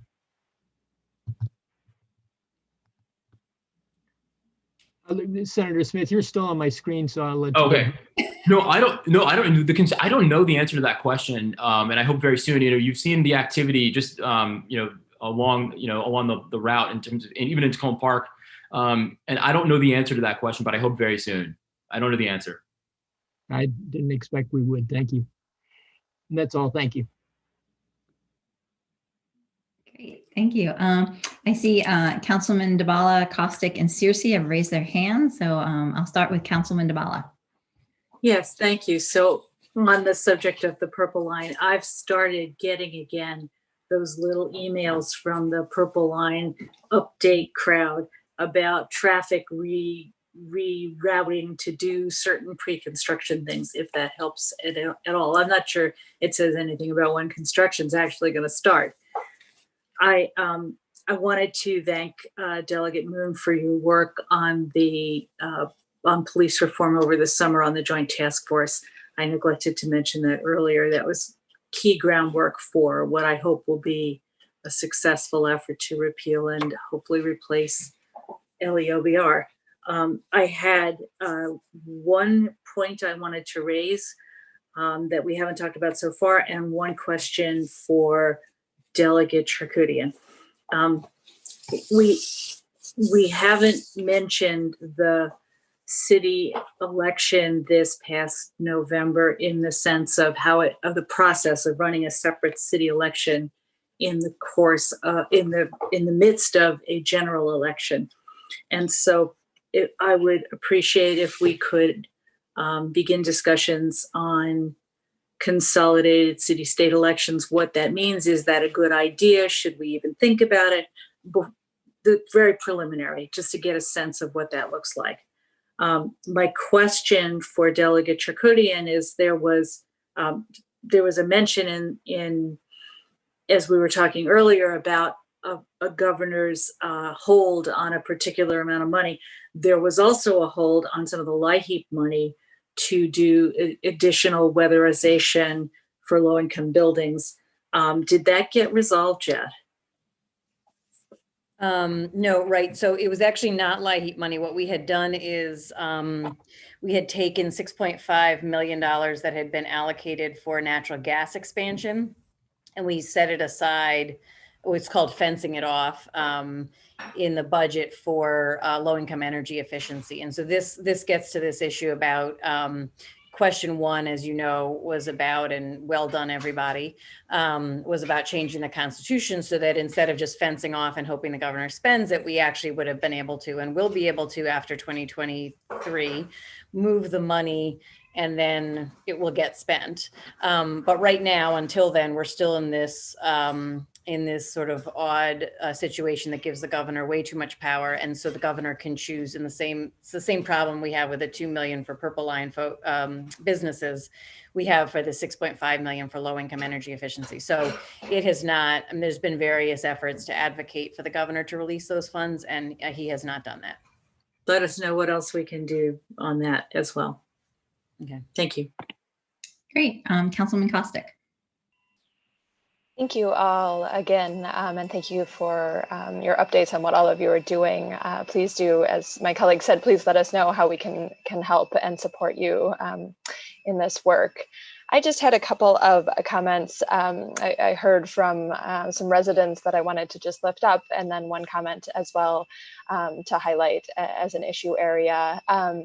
I've been hearing from several residents about the importance as we look at housing protections of ensuring housing access for adults with special needs and with mental illness, and the need for economic supports, both for housing and for everyday life for people in those situations. And also, I think it was referenced by one of the public commenters, the issue of rationing of healthcare as COVID numbers go up, and there is not always access to whether it's vaccines or access to treatment for COVID, to ensure that there is equitable access to these things and not discrimination in how those are applied. And then I also wanted to just raise up the issue of childcare, which I think we're seeing increasingly in the pandemic the importance of childcare, and at the same time, the strain on many childcare businesses during this time with very low margins under normal circumstances, and businesses really struggling to survive at a time when people need childcare. And even during normal times, I think the number of slots available per the slot per one child available there, they usually say there's about 4 children on the waiting list for a childcare spot who need that childcare. And we're seeing more childcare businesses closing and lower numbers of children able to be in childcare as well due to social distancing. So I hope there will be opportunities to look into additional supports for childcare now and into the future, and just lifting this up as an area that really benefits everyone as we support children and early education in the state. So thank you all again for all of your work, and looking forward to helping out however we can in the coming session. Great. Councilman Searcy. Great. Thank you all again, and you've heard me a lot, so I'll be brief. But I do want to piggyback off of Councilmember Costick's points about childcare and transition into a discussion about education in the state, and whether or not, with virtual learning, we're starting to hear more and more about children falling behind, dropout rates, and things like that may be happening across the country, where, there are a number of kids who, for one reason or another, it could be, not having internet access, needing to be in class in order to help them to better focus. So one question I have for you all is, are there any plans to kind of look at education holistically, childcare versus trying to create some additional supports, because I could imagine that even with the vaccine, we're likely to spend another perhaps up to 6 months where kids aren't able to go to school. And these may have some really long-lasting effects. So I wonder if there's been any discussion in this session. I know it's short, and I know that you all are just getting started, but has there been talk about education as well as childcare?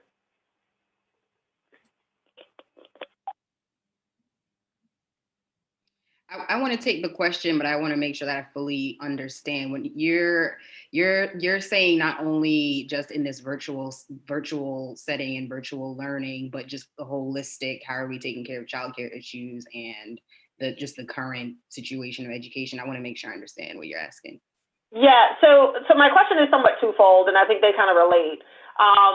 So one is, are we doing anything to help, enable education in a virtual setting while people are still at home? Are there any discussions about providing more opportunities for internet access? In my ward, I know that there's been a number of folks who just simply can't afford internet access, and some parents still have to work, and therefore their children are, left to try to work the Zoom themselves. So has there been any discussion about providing additional resources to better help educators to facilitate virtual learning? And then also, in a post-COVID world, there's going to be lasting effects. Those children that have a parent at home that's able to facilitate the Zoom and sit there next to them are going to be better off than those typically Black and brown kids who are not able to have that level of support. There's also been some evidence that's coming out that parents with means are sending their children to private schools, and they have private tutors, and they have a lot more things that basically means that when we start back up, their children will not be behind, whereas children who don't have access to those resources are further behind. So has there been any talk about, extra resources for tutoring or internet access and support, or things to help kids learn in this virtual setting? And after we're kind of back, are there plans to kind of really try to make sure that we're beefing up those resources to help educators bring those kids back up to speed? Because I'm getting concerned, because we're pushing a year now, And the longer that this thing goes on, the further behind, some children will be. So I was just wondering if there's been any talk about that. Thank you so much, Councilwoman Searcy. This is an excellent question. And it's absolutely something that we have been looking at, studying, having experts come in. We've had public testimony via as I mentioned, I'm on Ways and Means. Our education subcommittee has had public testimony related to virtual learning. And so it's absolutely something that you will see us address. Broadband is at the top of the list. Every single district is facing broadband issues, some even, especially in our rural areas, some even worse than others. And so I think that is something that you'll see us address, whether it's in a funding aspect, partnership aspect in terms of some of these companies or in other ways, but I think you will definitely see that as a priority. I think the other top issue that has emerged around our current state of education is around struggling learners and those who have fallen behind. The good news is that because of our work on the Blueprint for Maryland's Future, we've already developed sort of a system and a program to work with struggling learners via our transitional funding, transitional assistance funding that we've already started distributing all across the state. And so one of the things that we're looking at is how do we make that program work better. What it is actual dollars to jurisdictions that every single jurisdiction receives to provide one-on-one tutoring and services for struggling learners so that they're able to get up to speed. So that was something before the pandemic that we had started via the Blueprint for Maryland's Future, which is our landmark education legislation for anyone who may not be aware. So now we're looking at, okay, we have this program. Now we're in this pandemic where this issue has ballooned more than we ever would have imagined in terms of this opportunity gap and learning gap, and looking at how can we make sure that program works better and that we properly and increase our funding for it so that students can have that one-on-one or that very small group support to get up to speed. There are a lot of questions in place, such as, we, of course, as a state, we do diagnostic testing. What does that look like? How do we best measure where students are now? And what's the most fair? We don't want to penalize schools. We don't want to penalize the students, but how can we continue to track and measure progress? So those are some of the questions that we are asking and figuring out. But I do want to make sure that you and the public are aware that we've been working on a number of issues and talking to experts and holding public testimony regarding a number of issues regarding virtual learning. So I would recommend that if anyone has feedback, you're at home with your kids, you're watching, and you have something to say about virtual learning and how it's working, please send that to me, send that to our delegation, because we want to be able to, and as our council members, you're hearing things from parents and constituents, share that with us that we can bring that into the session, into these conversations. That's really helpful. Thank you. Great, thank you. Councilman DeBala, is that a new hand or an old hand? Old hand. Great. Any other questions for the delegation, or any other points that, I guess one question I have, I know having been to some of the hearings on the local bills, that the point has been made about, things are going to be fast when you all get back on January 13th, and encouragement to, if bills are being filed that were filed previously, to file the same bills again, the same language and everything. But really, what are some of the ways, given that this year is going to be very different than prior years and so much happening in the first few weeks, can we as a city council here in Takoma Park and the residents of Takoma Park really be of assistance to all of you, particularly that's like going into January 13th in those first few weeks? So I'll take a crack at this, and hopefully I don't sound too much like a broken record, because this is the advice I often give. And, and it is to work in coalition with folks around the state. I mean, I think one of the great things about, you lined up your priorities, and they are amongst the four of us issues that we are working on and moving forward already, or doing our best to move forward. And obviously this area, District 20 overall, is very active and very progressive. And And we, you know, our colleagues need to hear from their constituents also about how important these issues are, how important climate change is, how important renter protections are, how important equity and education is, how important the reimagining public safety. And so, you know, Mayor Stewart, I've seen you do a phenomenal job working with mayors across the region and across the state, and I've seen others on the council work with MML really well. And I think, you know, we've recommended to constituents that they adopt, you know, friends in other counties, you know, who trust them on policy issues, you know, and who are willing to make calls to their legislators when the time is right. I think that those coalitions and those connections are really important. I think certainly the incredible effort you all have done to educate yourselves on and know the issues and frame the issues to us is helpful.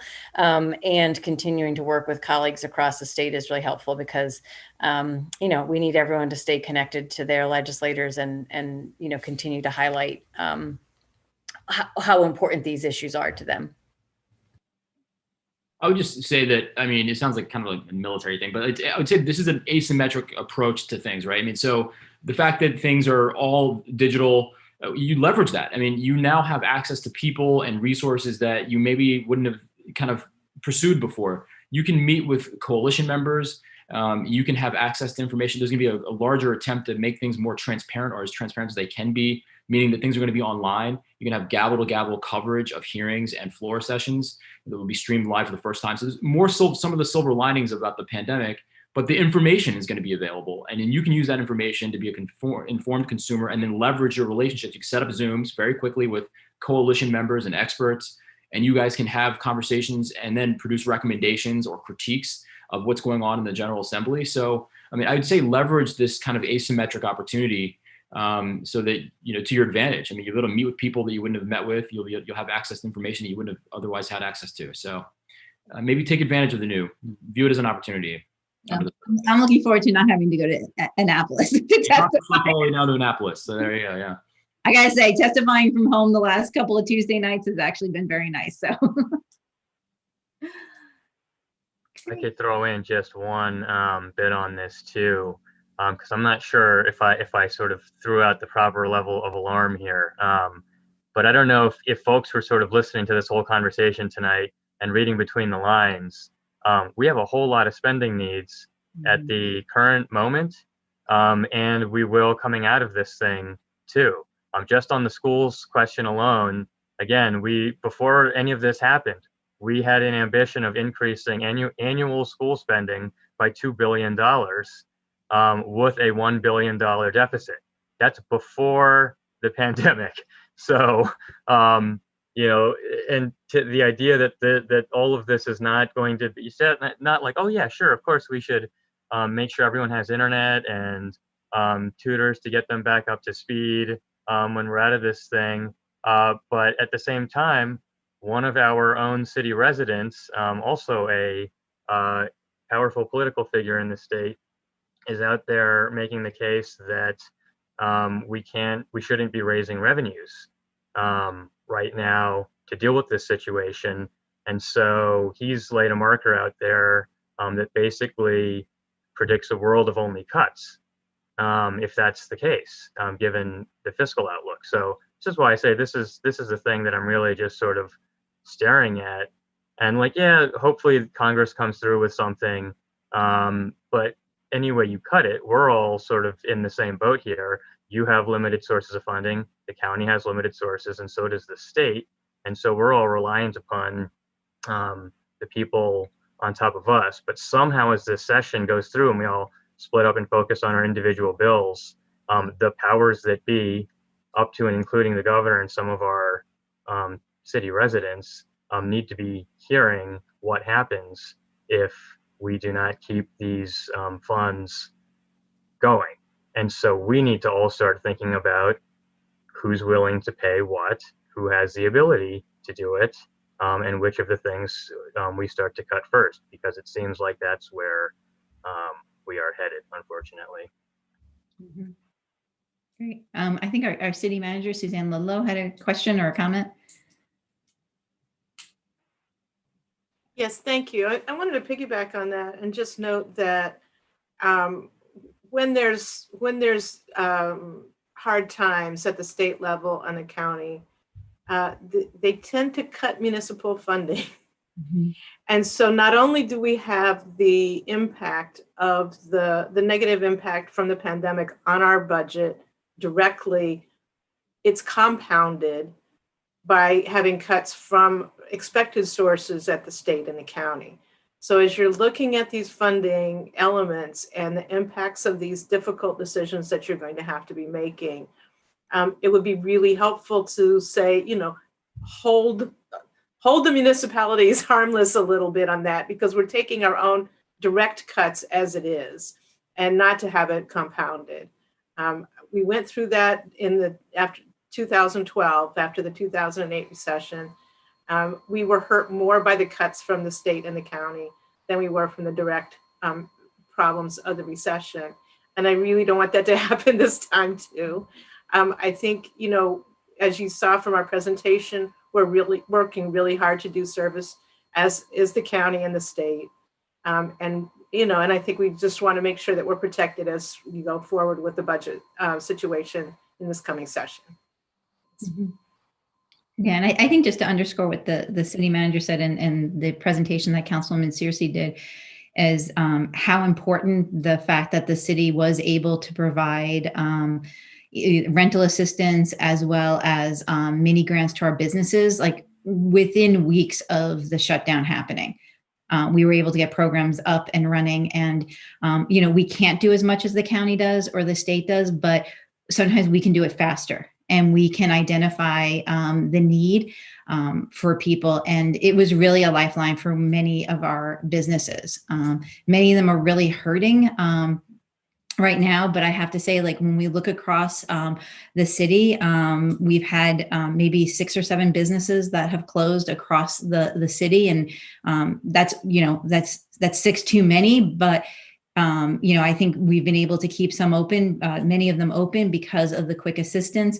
And in addition, we're having some businesses actually open at this time during the pandemic. And that's because of the assistance we can provide, either monetarily or also the staffing assistance that we can provide businesses at this time. And so having those resources that we can get out is really important. Delegate Wilkins, I don't know if you were going to say something. Yes, I wanted to make a comment to Kate's earlier question about how we can best work together.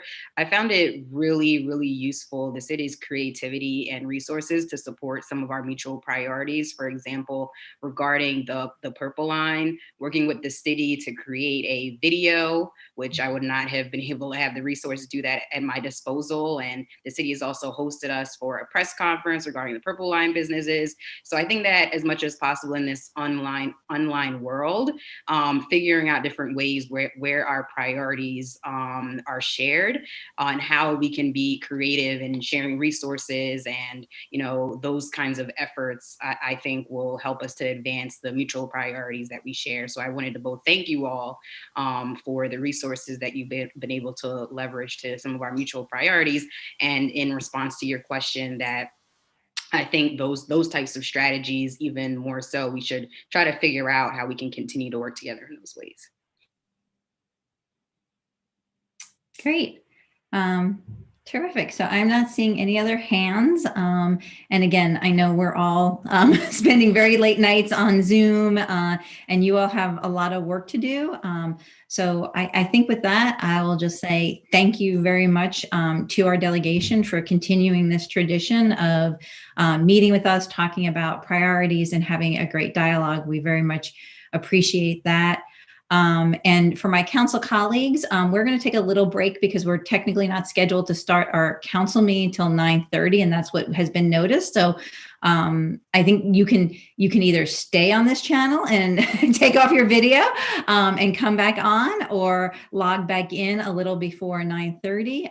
But we will start our official city council meeting at 9:30. So again, thank you everyone for joining us this evening. And I'm sure we will see you around on Zoom sometime soon. So thank you. Thank you, everyone. Thank you very much.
So we just finished our joint priorities meeting with our D20 delegation. Again, want to thank them for joining us this evening.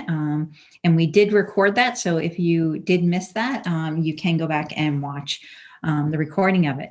Now we will begin, and I will gavel us in to our city council meeting this evening. Will the clerk please call the roll?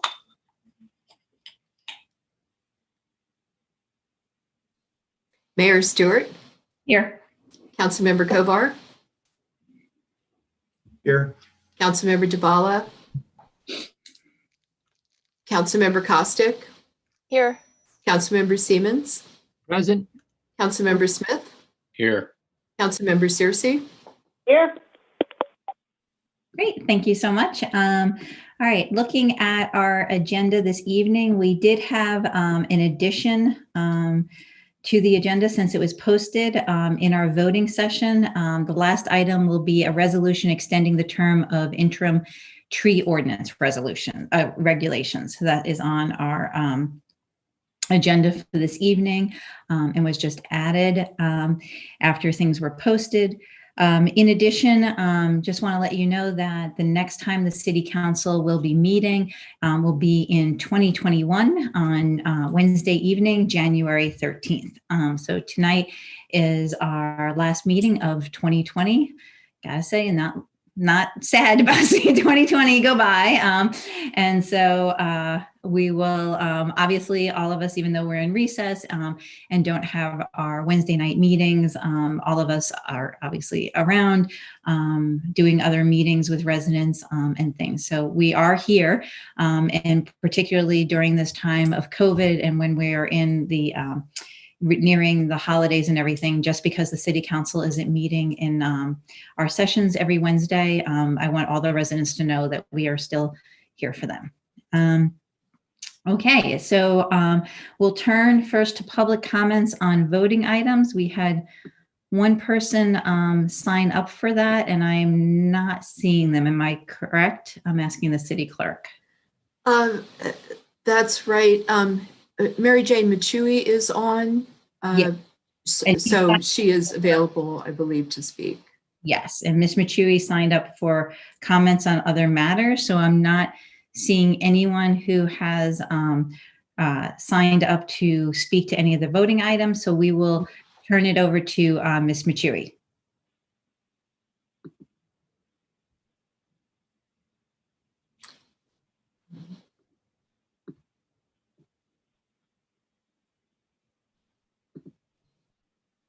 Ms. Machui?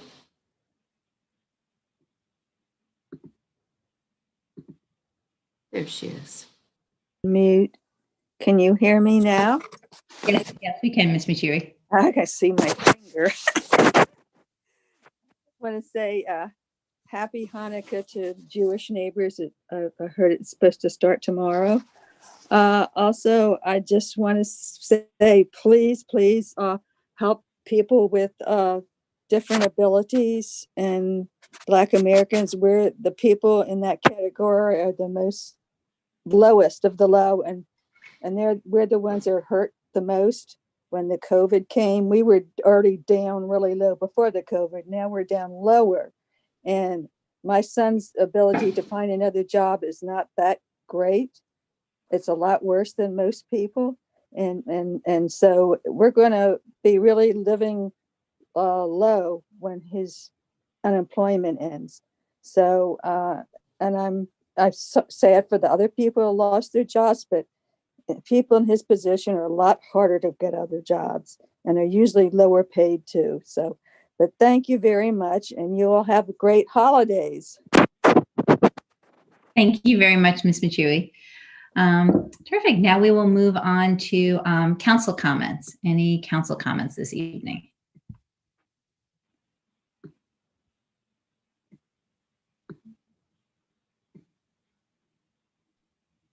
Anyone?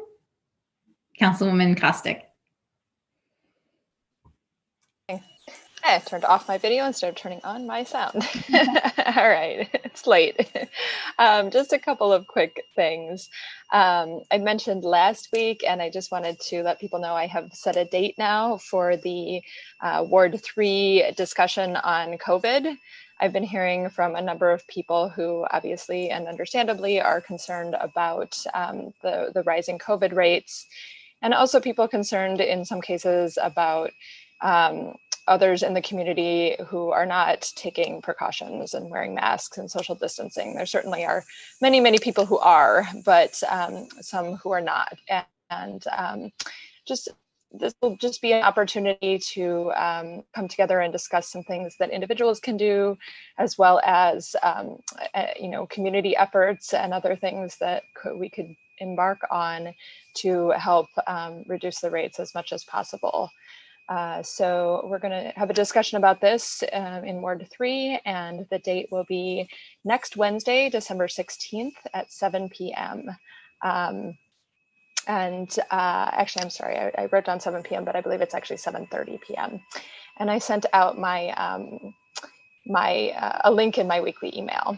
And then I just also wanted to mention, I think Councilmember Kovar referenced in our meeting with the D20 delegation referenced the WSSC and sewage situations in the city.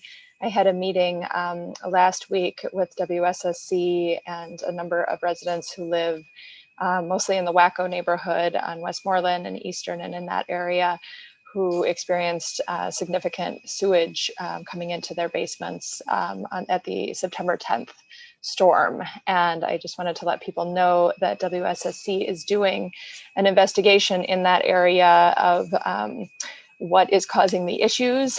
And you may see them in the area. They hope to have some updates in the coming months, and hopefully a little bit sooner for some of the residents who are most impacted. But they also emphasized for residents that if you do ever experience sewage coming into your basement or yard or other place, that you should reach out immediately to WSSC and call their emergency number, because that's how they address the situation most immediately. So hopefully we'll have some movement on that. And then I just want to wish everyone happy holidays and a happy new year, and looking forward to seeing you all in the new year. Thank you. Sorry, thank you so much. Councilmember Smith. I want to thank County Council President Tom Hucker for introducing the window guard legislation. I think this is really important for all the county, and hopefully it will prevent future deaths. I do want to say that County Council member, or I'm sorry, Councilmember Siemens, I gave you a promotion. I want to thank Councilmember Siemens for providing veggie boxes to Ward 5 members this past week. I thank him. I thank Joyce for all their work they're doing in food insecurity. It's almost, I just can't believe we're about to, on our agenda, talk about spending millions of dollars on a library when hundreds of people in this city will go hungry. I think that we should find a way to take money in our COVID-19 fund immediately and allow Councilmember Siemens to direct it to food providers like Aventus Community Services, because I believe that we are the last resort for so many people. I just have not seen anything like it. You show up at the building, and before the food has even been put down in a lobby, people are asking for boxes. So thank you, Councilmember Siemens. God bless you. And thank your wife, Joyce, for all the hard work that you have done for this community. Thank you. Thank you. Councilmember Kovar.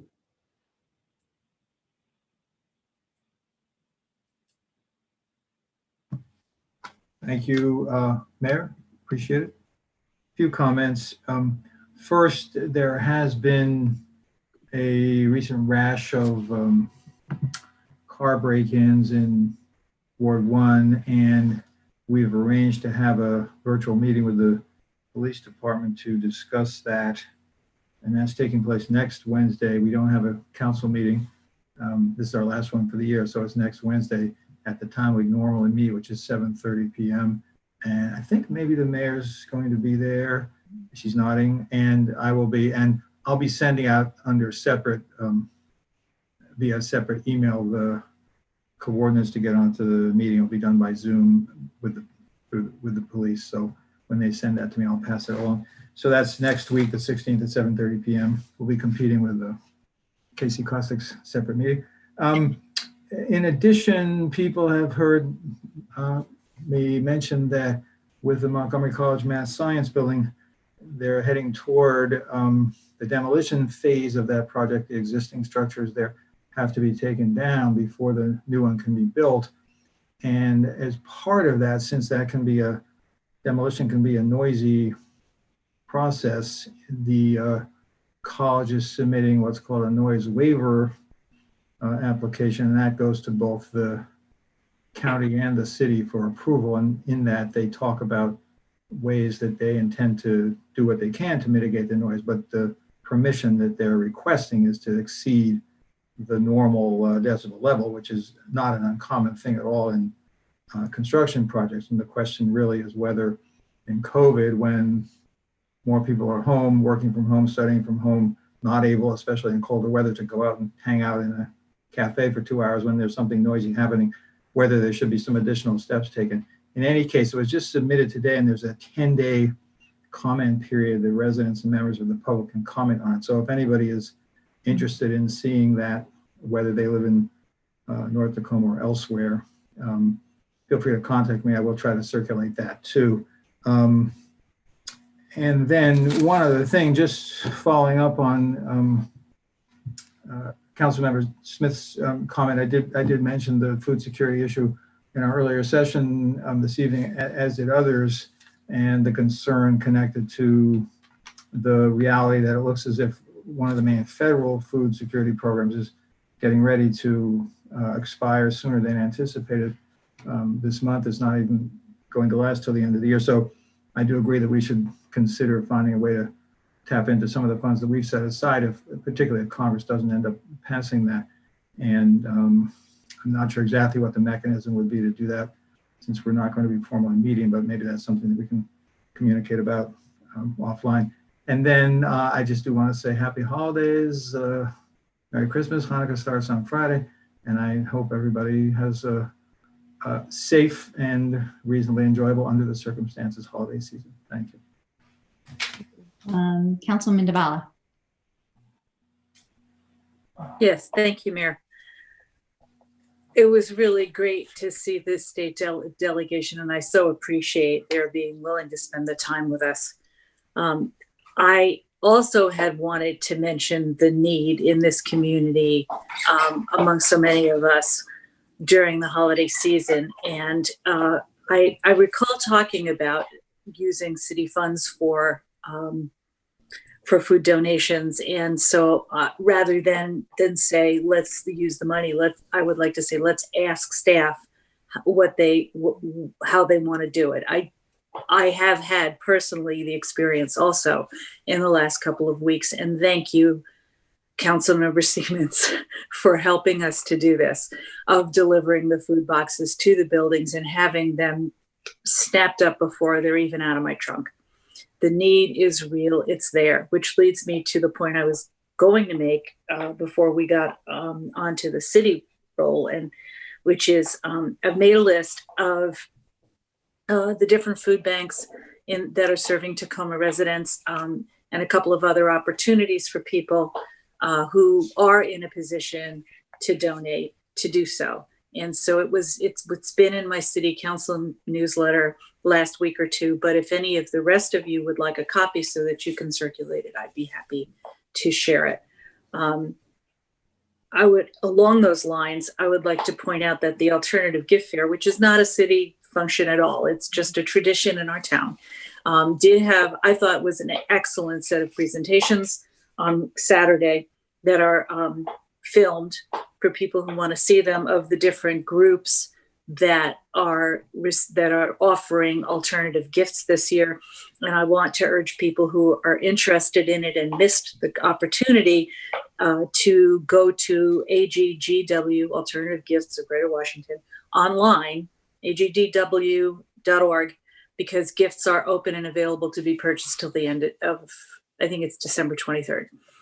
So plenty of time to do that, and helps several of those groups also directly help Tacoma residents during this most challenging of holidays. I have one Ward 2 issue, and then I'll close out. So speaking of winter, ice is upon us, and at Garland and Flower, there's been a longstanding issue. Staff has been diligently trying to resolve it, and I want to thank the Public Works staff, particularly Ian Chamberlain, for all the trips he's made out there and all the digging he's done personally, not to mention the crews. But it isn't resolved yet, and it is starting to freeze on certain nights. And so I'm asking what Public Works already knows. I'm asking the city manager to see if we can address that before things get even more frozen and stay frozen all day, because that's a busy corner down there. And then I would also just like to say to everyone, happy holidays, stay safe, wear your mask, social distance around that fire pit in the backyard, and I'll see you all next year. Thank you. Thank you, Councilman Dabala. Councilwoman Searcy. Great. Good evening, everyone. I also want to thank Councilmember Siemens and Joyce for the produce box delivery that happened at Hillwood Manor Apartments. Advantage Community Services is doing so much work in our community to make sure that people who are in need are able to receive food boxes, along with a number of other nonprofits that are serving our community. I want to echo what was discussed earlier with our District 20 delegation in terms of food insecurity and the fact that it is a need for coordination that happens at multiple levels. There's a number of nonprofits throughout our region. Additionally, SNAP benefits have been cut over time, and it's often difficult for people to sign up for. We want to make sure that as we are moving forward, which I think is important for us to prioritize addressing food insecurity. And right now we're doing it in a number of ways. We have nonprofits that are doing it. Grace, God Lover, is handing out grocery store gift cards like no one's business. But it is a need for a more coordinated effort. And so I definitely look forward to conversations about how we might be able to not only make sure that the nonprofits that are serving our area have the resources that they need, but that we're able to do it in a coordinated way so that we're able to really document and actually demonstrate to others the food demands of our city. I think that's really important. And there's a number of ways that we can do that through trying to encourage SNAP participation for those residents that are in need and making sure they understand that. It's working in partnership with the nonprofits to make sure that they're able to really take an accurate count of who they're serving so that we can be more purposeful in how we're directing resources. So definitely look forward to that conversation. Want to remind folks about the visioning and goal setting upcoming sessions through December. There's one that is happening on Thursday, December the 10th, and this is regarding the rec center. Our contractor, Brick and Story, is facilitating more discussions with the community about the rec center. I definitely want to encourage everyone to participate. It's via Zoom, so that's also great. And again, the next one is on December the 10th at 5:30. I think that is all I have, but also want to echo my prior colleagues in wishing everyone a happy holidays. And I hope that everyone is able to stay safe and healthy, and see you all in the new year. All right, thanks. Thank you. Councilmember Siemens. Thank you, Mayor. I'm certainly glad to hear that the food insecurity is a topic for tonight. I am embarrassed to have everybody giving me credit for all this work when we know that it's all teamwork. And there are other organizations out there and other people out there. In fact, all the council members here have helped to lug those boxes around to help serve the people in their own wards. So everybody deserves credit for it. I really want to second Councilmember Searcy's suggestion that we need to get better organized with all of the organizations that are helping with the food security in Takoma Park, because I still see too often where some families are getting excessive coverage because of multiple organizations serving them, while at the same time their neighbors are going underserved and going to bed hungry. So the quicker that somebody organizes a coordination for the organizers for the food pantries, I think the better served the community is going to be. And then I would also just like to wish all my peeps out there happy holidays, and everybody be safe, but enjoy the quieter holidays this year with your friends and family, mostly through letter writing and phone calls. Do people still write letters? I don't know. And emails for some of us, right? All right. Thank you. Bye-bye. Thank you, Councilmember Siemens. So I can't believe it. All of you spoke and didn't mention the volunteer fire department will be doing its drive through town with Santa. I believe it's Friday that they are doing it. They take requests to make sure they go through your neighborhood on Facebook so it's the Takoma Park Volunteer Fire Department.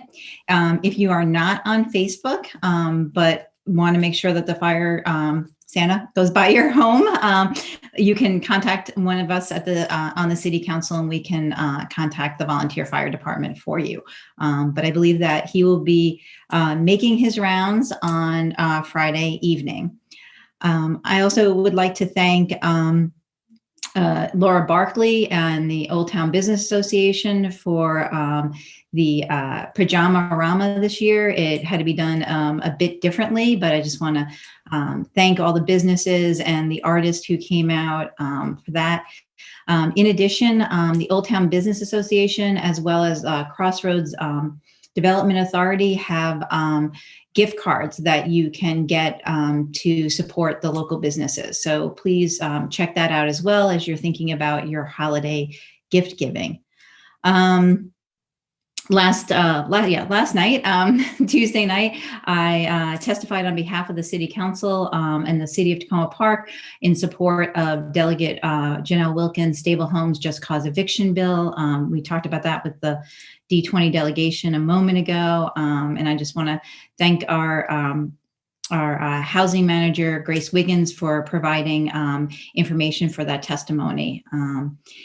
In addition, as we're talking about food insecurity, I do want to remind people that it's important to volunteer, particularly for these outdoor events. Last Saturday, I was with Delegate Charkoudian at Takoma Park Elementary School, where the Shepherds of Zion Ministries, the U.S. Veterans Reserve, and the Maryland Medical Reserve Corps provides food, and people can come and volunteer from 8 a.m. to 4:30.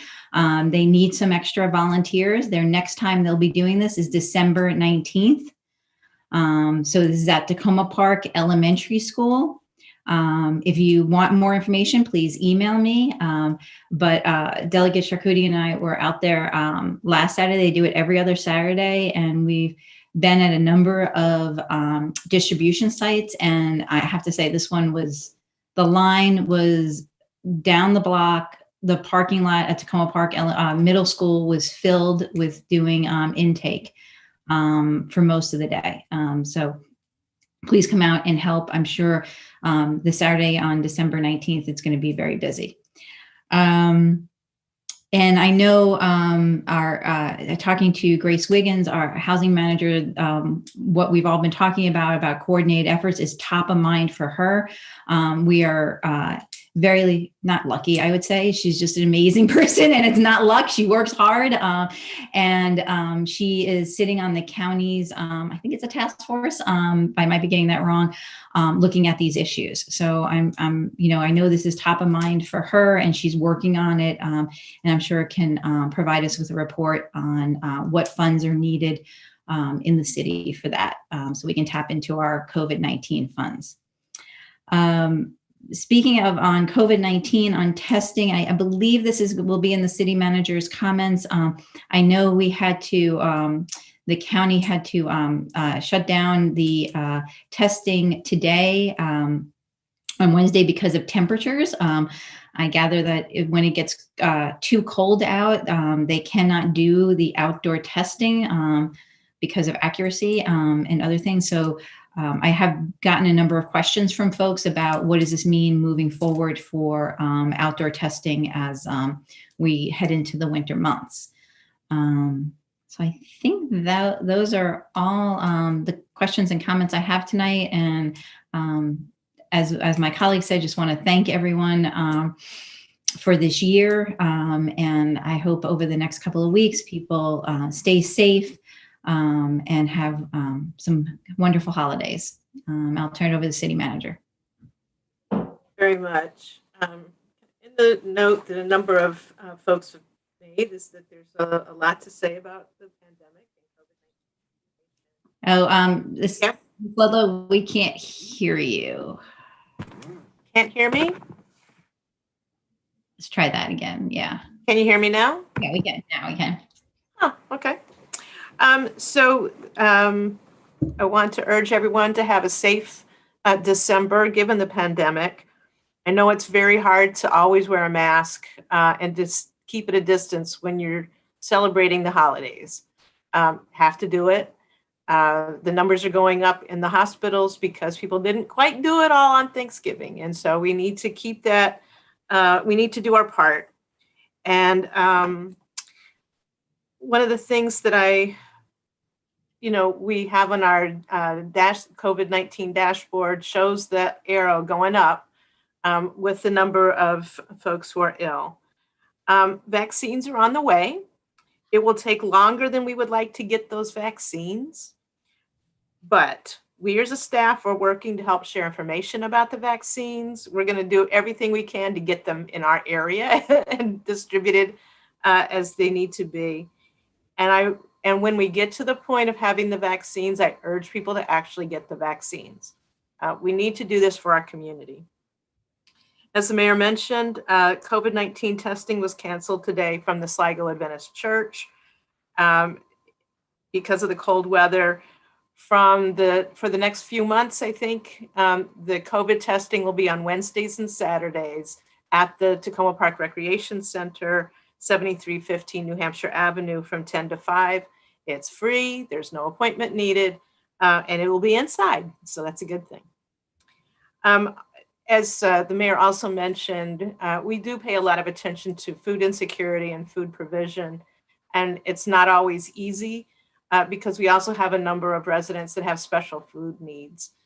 They might be vegan, or they might have different kinds of medical conditions that a standard box isn't the exact right match. And so making sure that people get the food that they need so that they can be healthy is part of that coordination work.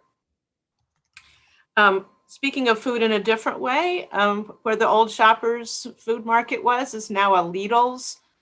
Is that how you pronounce it? Whatever it is, Lidl. I'm going to have to learn it. New grocery store open up on New Hampshire Avenue at East West Highway. And today was the grand opening. So we're glad to see that that location has been renovated and is open for grocery purchases.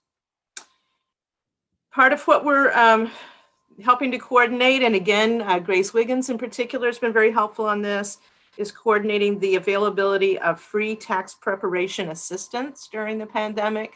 Every year, we usually help seniors with tax preparation. This year, it will be done virtually. Also, the kind of limit, the household limit of income has changed to expand a little bit. And people are probably finding that filling out their tax forms may be complex because of the pandemic and changes that they've had to deal with. So the Community Action Agency's Volunteer Income Tax Assistance, or VITA program, will be helping people. It allows residents to use an online platform to securely upload their tax documents and have their taxes prepared for free by a certified tax preparer. And they're scheduling these virtual appointments now. So it's in my notes, my city manager comments. Montgomery County residents with household incomes of $57,000 or less can take advantage of this. So it's a wonderful opportunity for people. And so we'll have that as part of our list of COVID-related information, and we hope you share it. With the holidays coming up, just to note, I'm actually going to take next week off. So I'll take a break for the week of December 14th. Jessica Clark will be acting city manager next week.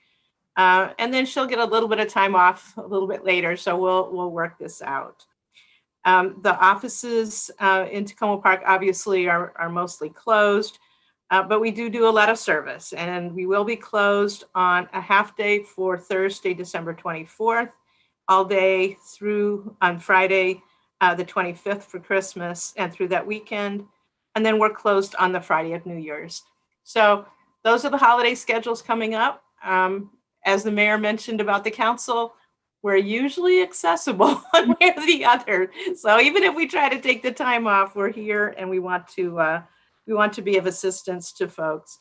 Obviously, our police department's always open for emergency services, and we're hoping we won't have many in the upcoming weeks.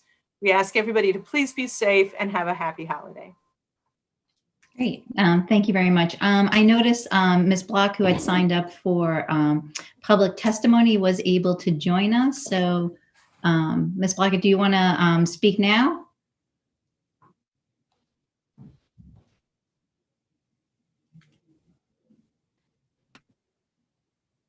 Hi, thank you for having me, and lovely to see you all. I just thought I would come and make a couple of public comments on just before you take break. I think the biggest request that I have is that you don't actually take a break until you figure out how to serve some more of the Tacoma Park residents who are, as many of you mentioned, really having a hard time because of COVID and food insecurity and illness. So whether or not you have to have another meeting, I don't know what it is, but I would suggest that there is actually a process before people go on the recess for this next month plus to really address what is needed in our community. And building on Councilmember Smith's commentary about the library, it really is hard to understand spending these millions of dollars on the library now while we have such need in the community, and why we would be cutting down these big trees also in that property and not investing in the greenest building possible should we actually build it.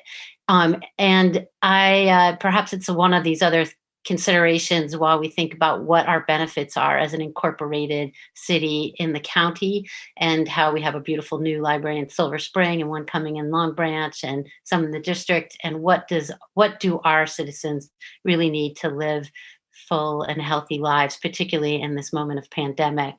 I'd also like to see the emergency powers of the city manager addressed. They no longer need to be there, especially with the limits of spending being overrun recently. It seems like it's really a good time to address that. And of course, the information has come out about reimagining public safety and policing Commission and the hiring of a white-led PR firm to run this process, and that doesn't seem completely appropriate either. So I'd like the council to take these into account, particularly as you have a voting session coming up on the library. It seems like it would be smart not to actually spend that money this way right now, but instead think about investing in actually taking care of the city residents that are really in dire straits. And we know that the implications and the ramifications of the COVID spike is only going to get worse in Tacoma Park, and we can do better. And so I'd really like you all to really think about that as you take votes tonight, and as you move to adjourn, think about how you can perhaps make some decisions before you go on to celebrate whatever you're celebrating. So those are the things that I'd like to see reflected in comments. And as others say, I hope that you all do have healthy and warm and happy holidays. And I think that you can do a lot to support other residents in the city as well. Thanks very much. Great. Thank you for joining us. Okay, let's see, where are we now? We will move into our voting session now. And the first item on our voting session is the resolution regarding the library renovation and expansion. And I think the easiest thing I'm going to do is share, well, let me ask this question. Sorry, we got out of order and I'm like, I guess I would like to know if before I turn to the resolution that is on the table tonight to vote on, I want to double check with the deputy city manager and the city manager if there's anything we wanted to share before that or go right to the resolution. Apologies. I'm not sure if the deputy city manager has anything extra to share. I think going right to the resolution makes sense. Okay. Obviously, if there's questions that arise, happy to address that. And I would just like to note with the previous commenter that the funds that are dedicated for the library are not easily spent on other activities. These are very specifically capital funds, or they're all capital funds for the library construction. So, yep, so you've got the resolution up. Thank you. I have the resolution up. And so I know there are a number of amendments that we will look at tonight. In order to do this in an orderly fashion, would someone like to move the resolution authorizing city staff and RRMM Lukemire Architects to advance to the construction documentation and bidding phases of the library renovation for the city of Tacoma Park? Councilman Kostick moves. Is that Councilman DeBaller seconding? Did I see a hand? Yes. Okay. Second. All right. Now, before I move to the amendments that I know council members would like to pass, are there any general comments or questions?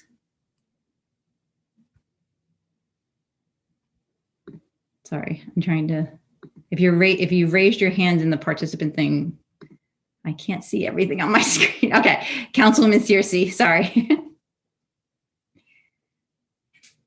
You're still muted.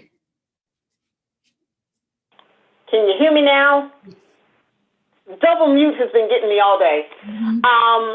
So one of the things that I want to make sure I understand is that this resolution is so that the architect firm can move forward with preparing the necessary documents for a proposal to go out to bid. The council will have another opportunity before that proposal goes out to bid to review what was put together, correct? Or no? Certainly, we would keep you apprised of it. So if there's any new information, you would know about it. It doesn't necessarily require a resolution at that time. Okay, so the resolution would then come if it went out to bid and we got proposals back, and then it would be in terms of selecting the contractor that would ultimately build the library. Okay, that's right. So that would be a purchasing ordinance at that time. Yes, at that time. So I just want to make sure that I'm clear and residents are clear in terms of what it is that we're actually talking about right now. It's really about the documentation, preparation, and permitting, and all of those things necessary in order to prepare the construction documents necessary to put something out for bid. Perfect. Thank you. Thank you, Councilwoman Parisi. Councilmember Smith. I just have to say that I will be abstaining from voting on this resolution. I just don't think that I can address some of my residents that are in such need and pain, trying to make it each and every day, that do not have food in their cupboards, can't feed their families, and I would actually vote to support the city spending millions of dollars on a library project. I do understand that there is a bond to support this, but the city does use the general fund to pay the interest on that bond, and that is money that could be used for something else. I just think it is unconscionable that, times like this, that we are debating these types of issues. Thank you. Thank you. Councilmember Kovar. Thank you, and thanks for the opportunity to speak. I think it is worth following up a little bit on the comments that the city manager made. So these are capital funds which wouldn't be available for COVID. We do have several $100,000 in our fund, and then over $1 million in the hold fund, and all of those funds are available should we choose to use them. And as I and others have said, I'd like to find a way to access some of that for food security rather than waiting until we return in mid-January. I don't know that we have to have a formal meeting in order to do that, and that's something we can talk about. With regard to the library specifically, I'm generally supportive of the project, and I think where some of the questions have arisen in the community have been around the aspects of the project that are specifically relevant to the library, and then some of the other modifications that are proposed to be made in the portions of the community center that are adjacent to it. And if you saw the presentation last week of the construction costs, about 10% of the construction costs goes to those sections that are outside the library. In terms of square footage, it's a little bit more, maybe about a quarter of it. I think most of those changes are meritorious. Had there been a problem in terms of the overall cost that we've been able to set aside, which is the bond that we approved several years ago, which Councilmember Smith made, and then the additional money that is not sort of on budget money, but it's grant money from several different sources. If we had exceeded that, I certainly would have wanted to cut back on some of the components of the project that are less directly related to the library. At the moment, based on the independent estimators, we're under that. That still doesn't mean we don't have to, or we may not want to look over some of the components of the project that are not directly in the library. When we get into the resolution, I'll have some thoughts about that. What's changed a little bit since we had previously seen the designs in the summer is that the overall square footage of the work area has gone down. It's going down in the library part, going up a little bit in the non-library part, but the overall square footage is down and the budget is down. So I'm pleased that we've been able to get this far and keep it within the budget. I think that when we get into the resolution, there are a few aspects of those later changes that I just want to ask the staff to explain so that we can be sure that my colleagues all understand what the changes have been. And I will be offering a few amendments. My colleagues are aware of most of those when we get into the meat of the resolution, but I'll stop there. Thanks. Thank you. Councilman Costick and then Dabala. Thank you. I do believe that this project is a really important one for the city. And I think after COVID, the library is going to be even more critical than it has been historically. We're going to be facing, as we discussed earlier, potentially a year and a half plus where young people were not in in-person schools, and many people have lost work and are facing many, as we discussed earlier, food crises and food challenges and housing, loss of housing. And I see the library as a space where we can help address many of these problems. And I really appreciate the comments that have been made previously with concern about how the library does this and whether this is the right direction, because I think those are really important questions to ask. As we move forward, I think this project has the potential to do that. And that's really where I would like to see the project go. I see us needing the space and needing to fulfill the many existing uses of that library space for education and community gathering. One of the things that I think is great about the library is the way it brings together people across generations. You have young people and older people all utilizing this space. It gives people access to technology, both within the library itself, and we discussed previously trying to provide some spaces outside of the library as well for access to Wi-Fi when the library is not open or the community center is not open. I do think it is, it's difficult to be discussing such a big cost outlay at a time when there is such need in the community.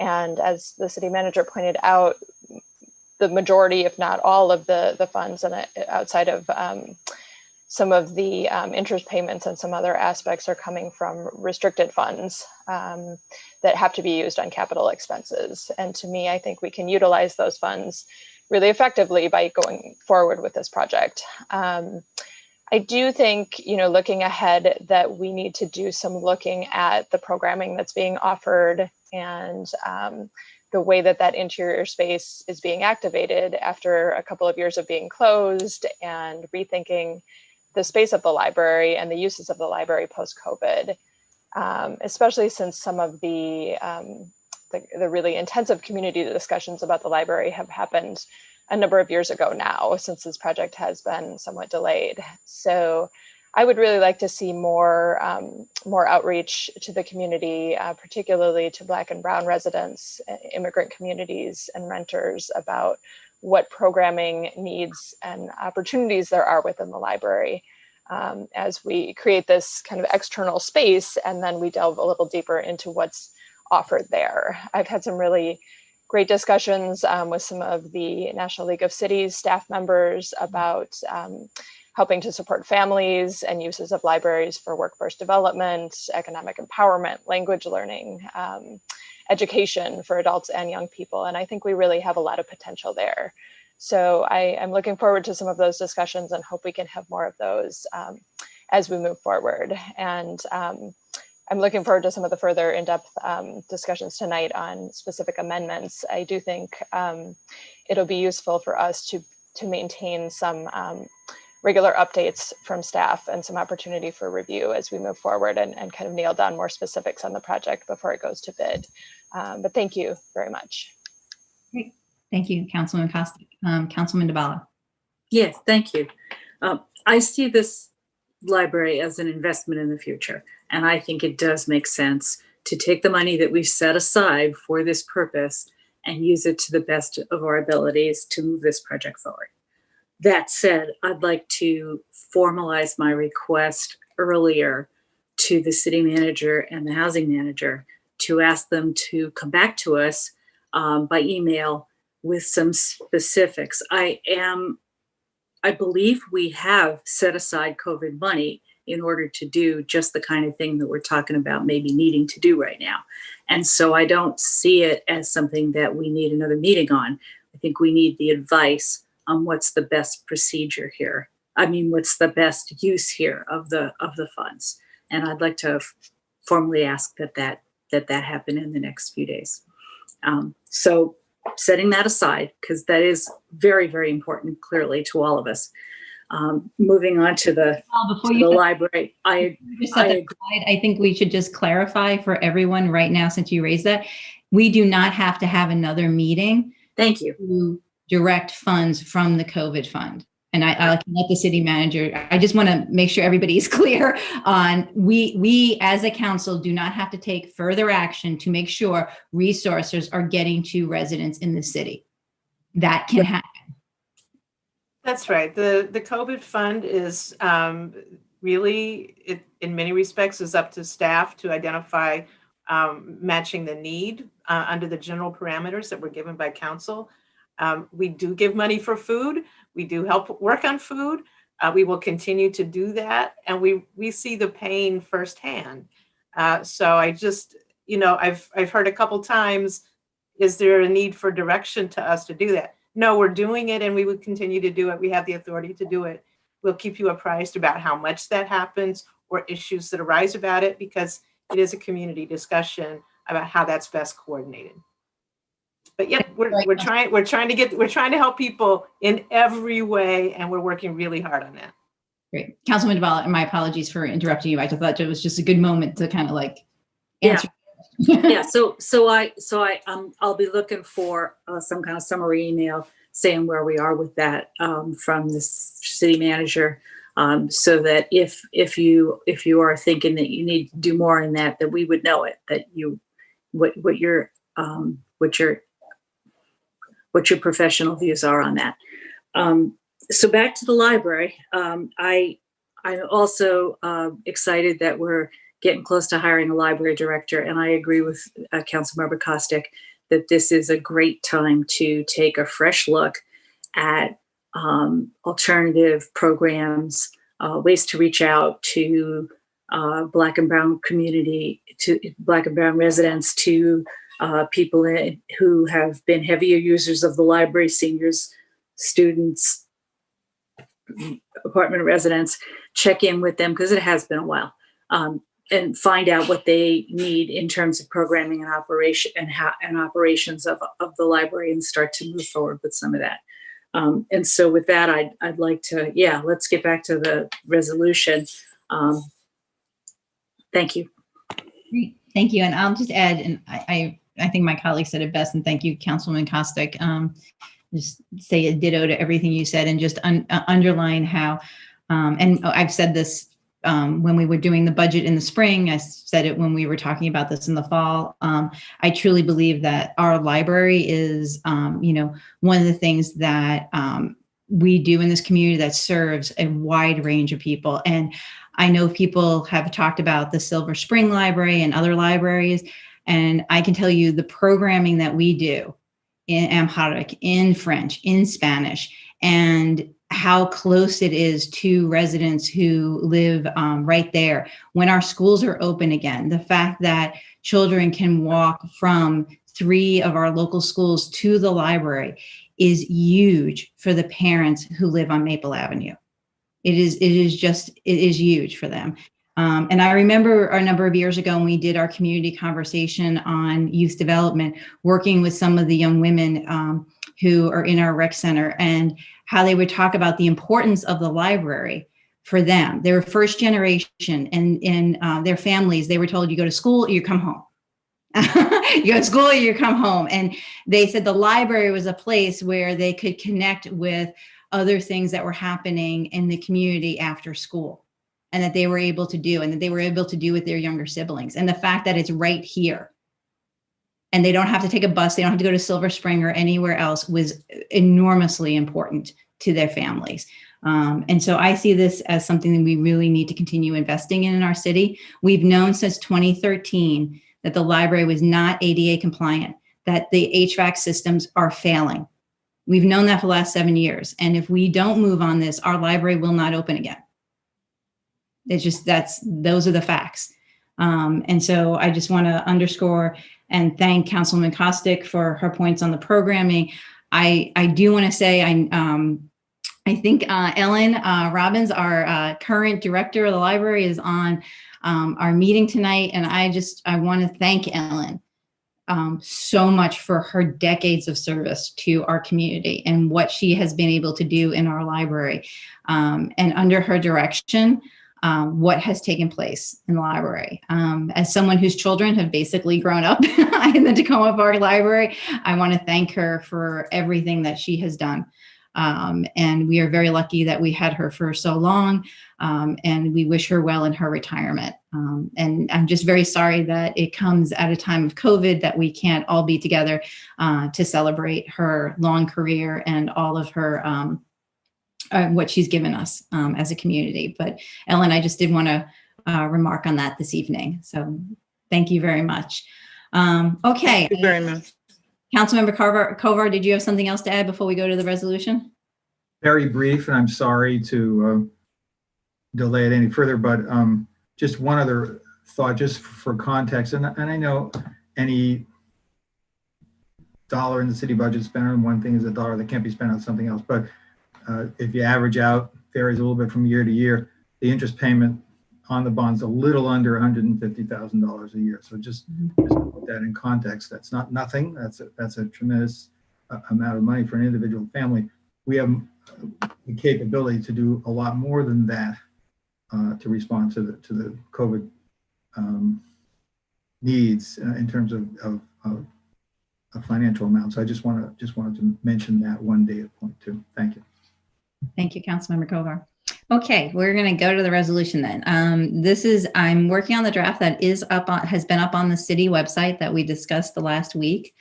I did not receive any amendments to the whereas clauses, but please stop me if there is. Yes, Councilman Dabala, did you have an amendment to the whereas clauses? As part of the energy proposal that I'm making includes a whereas clause. It's better probably to do them both at the same time, but since you asked, I'm just going to point it out. I don't think I have that. I just had in Okay. what email you sent, I only have the resolve clause. How about we go to Councilmember Kovar's amendment first, and if you email that to me, I will pull it up. Thank you. Because the email I had only had the resolve clause. That's odd. Okay. All right, so we're gonna skip down from what? Oops, I spelled your name wrong too. Sorry. I'll fix that too. All right, so we're gonna skip down then to the resolve clause that talks about the trees. What we had in there originally in what was posted talked about the need to make sure that we're looking at the landscaping plans, ensuring full restoration of the tree canopy and creation of an educational green space around the bioretention areas. Councilmember Kovar, do you want to discuss? I tried to highlight in yellow here. The second paragraph is the amendment. And I can probably make this bigger too. Councilmember Kovar is proposing, but do you want to talk to folks about what is highlighted in yellow? Yes, and there's actually one other word, which is where it says resolved, although WSSC infrastructure and utility requirements for this, for this project complicate tree preservation. I suggested the word complicate replace the word impede, which was in the original one. So that's a new word also. But the basic point is that we were operating with the understanding, and I don't think anybody was being hiding the ball in any way. There would be the loss of one tree in the area, one large mature tree in the area between the structure and Philadelphia Avenue. As the team went into this in more detail over the last several months, from the period when we last saw it in July, when that was the case with the one major tree, in investigating as I understand it, the utility infrastructure underground in that area. There's a lot of other utility infrastructure there, and they haven't been able to find a way to do it without losing that second tree. Now, I think they've made efforts to try to find alternatives and in good faith, and haven't really found one that would work or that wouldn't be extremely expensive or in other ways not really viable. I mean, the one option is to transfer all the utility infrastructure to under Philadelphia Avenue, Route 410 there. And that would, of course, be problematic both in terms of the work that would be done, but then in the future, if any work would have to be done, have to be dug up again, and that costs an extra $500,000. So that doesn't seem appropriate. But since we only learned this last week, I would like to have the team continue to work on this and explore some other options. And among the things that I think they could look at, one, it's mentioned here, is planting of larger replacement trees. And this is something I discussed earlier today, the Montgomery College program. That was with regard to the noise component of their demolition work, but there's also, we had previously talked about the trees. And one of the components of their tree plan there are a large number of trees to be cut down, is in some cases to plant larger than those usually small, thin saplings, larger trees. And now they're not going to be as large as the existing ones, but that's an option. And then I know it can be expensive and the viability results are poor, but I'd like to see what it does cost to actually transplant the mature tree and just get a read on that. So I'm proposing that this be part of what the staff and architect explore in the coming months. Okay. So Councilmember Kovar moved for the amendment. Do I have a second for the amendment? Councilman Costick seconded. Any other discussion or questions on the amendment? Councilman DeBala? Just a question about the wording, maximum tree preservation. Is it maximum tree preservation, Peter, Councilmember Kovar? Or is it maximum tree canopy preservation? Are you referring there to the specific mature trees that are on the site right now? Or are you saying we need to have a plan for maximizing preservation of the tree canopy a little more broadly? Well, they have to do the second thing in any case. So this is really about preserving mature trees. They have to do they're working with the city urban forest manager, and when the trees are cut down, they will be required to take whatever action needs to be taken to compensate for that. So I think that part's already there. But this is to say, what can we do to preserve these mature trees? So would you have an objection to saying options for preserving the mature trees on site? I don't have. Just so it's clear. I don't have an objection to that. So Councilman DeBala, you're saying explore possible options. Where is this? Right there. For preserving the mature trees on site, because I think that's what he's talking about. It is.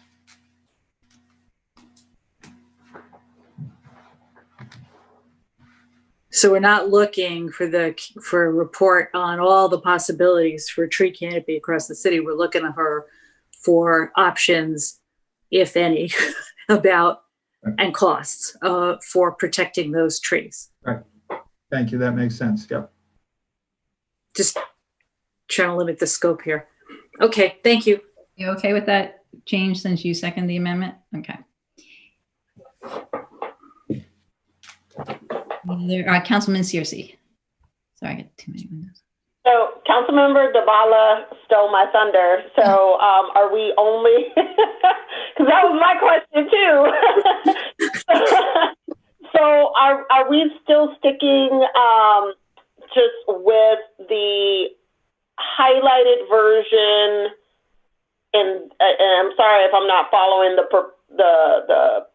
proposed amendments. Or are we moving to the additional piece of this clause that relates to creation of an educational green space?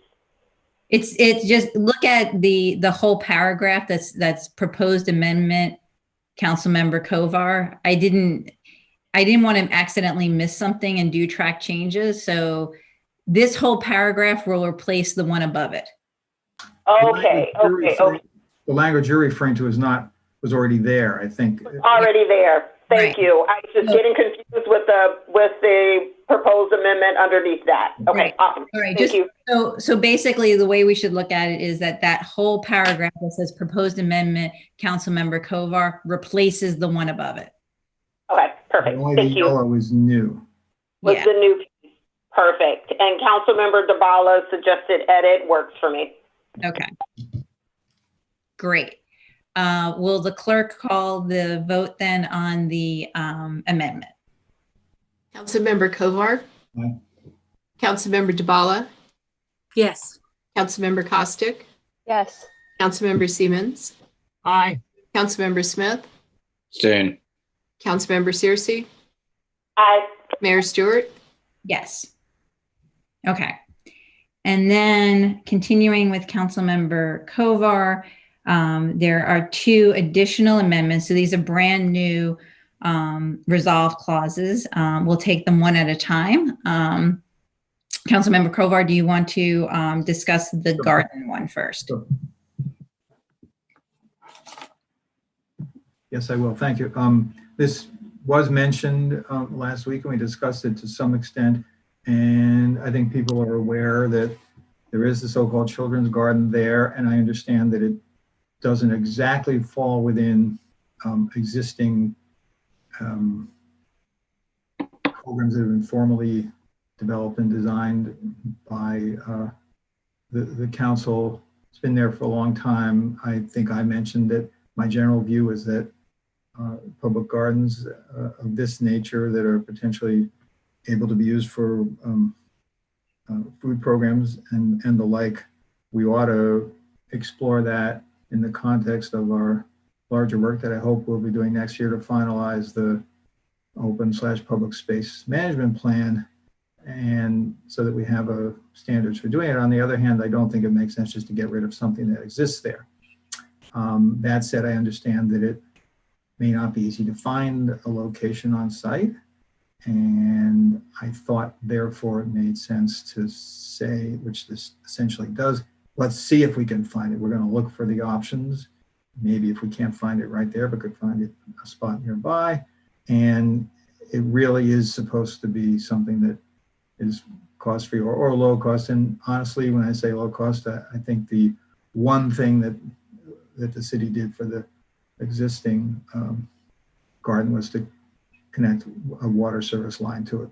So really, there aren't, as I understand it, a lot of separate expenses that the city has with regard to that. So that's the purpose of this.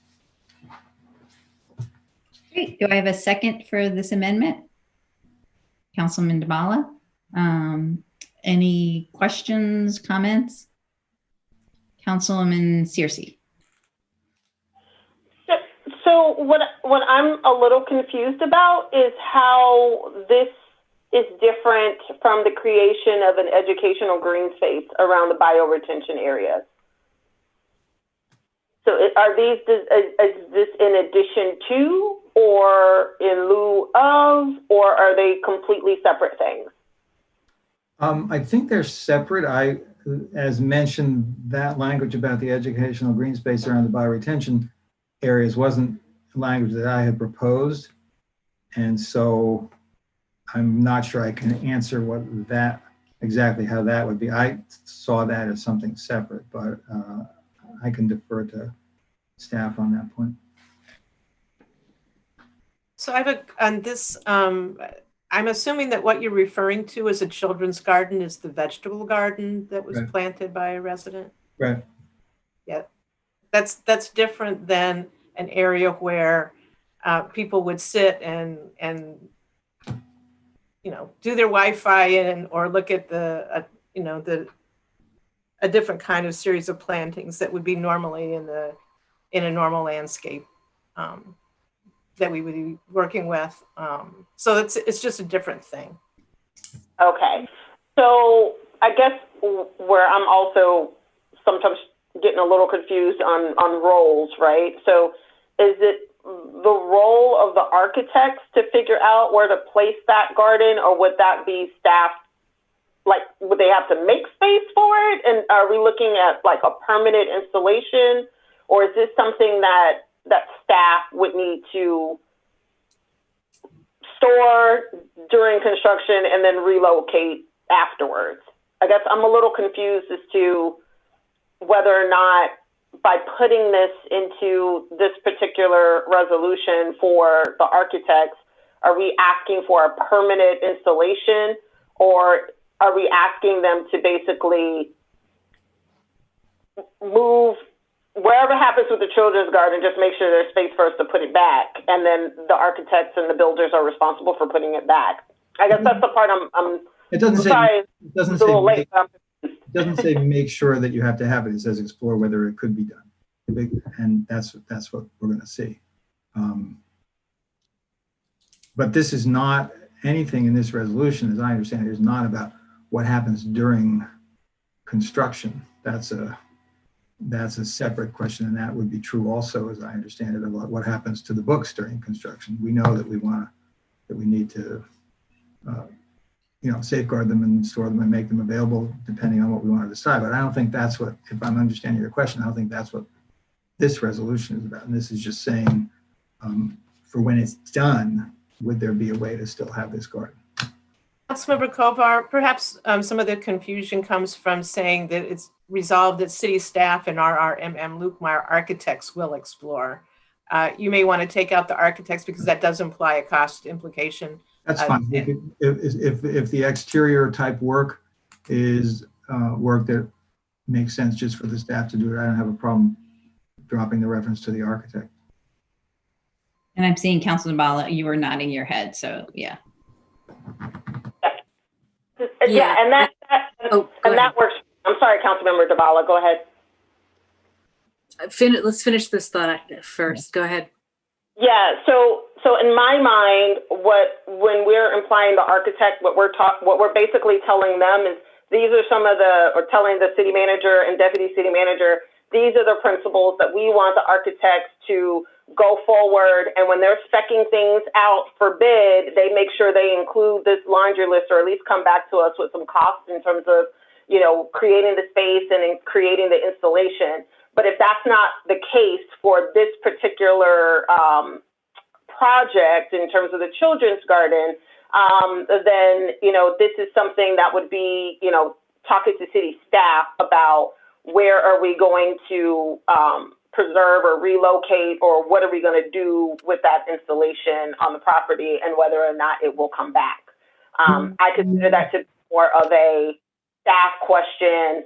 I also, and I've kind of raised this thought as well about making sure that we are consistent in terms of how residents are using city space, and that we're making sure that things are properly tied into city programs of sorts. So it would be great that if the idea is to bring it back, that it is somehow incorporated into some of the education programming at the library, in addition to working with residents. So it becomes a line item, which would enable us to figure out how much additional resources and funding may be needed for that program. But I'm okay if we strike the architects, then that makes more sense to me. It's just directing staff to figure out what to do with the garden that's there. Councilman Dabala, did you have something else to add? Stole my thunder. I was going to say that the issue of programming and not the issue of construction is the main one here. I also wonder, I think I saw that someone wanted to change the word preserve, because you're not preserving it, it's got to move. It might go back. So do we want to change preserving to replacing? So if I might, I think one of the things, this is a tough one because we are going to be working with the landscaper for the architect on the surrounds of the library. And that includes seating areas for people who want to use the Wi-Fi outside, or they're waiting for their children to finish a program. So that was part of the discussion was how to arrange for that. If it is expected by the council that the garden go back about where it is close to the library, then it should be part of something that we instruct the landscaper for the architect to figure out where that goes, because there's only certain kinds of places that work well for a vegetable garden. Otherwise, if it's something that can be further away from the library, and then that's something that more as a city can be a city discussion that doesn't have to be in the purview of the landscaper around the library. As for me, I'm not sure we know the answer to that yet. And so I can't really choose between those two. Right. I don't know if it's possible to tweak the landscaping to put that back in a similar spot. And I think that's one of the questions. Right, and I would say this says explore, which doesn't mandate it, and it has the two options of preserving or relocating. And the point is, under the current plan that we're voting on tonight with this resolution, it is eliminated. So if we do nothing, it's eliminated, and that's the end of it. So that's the reason why I propose this.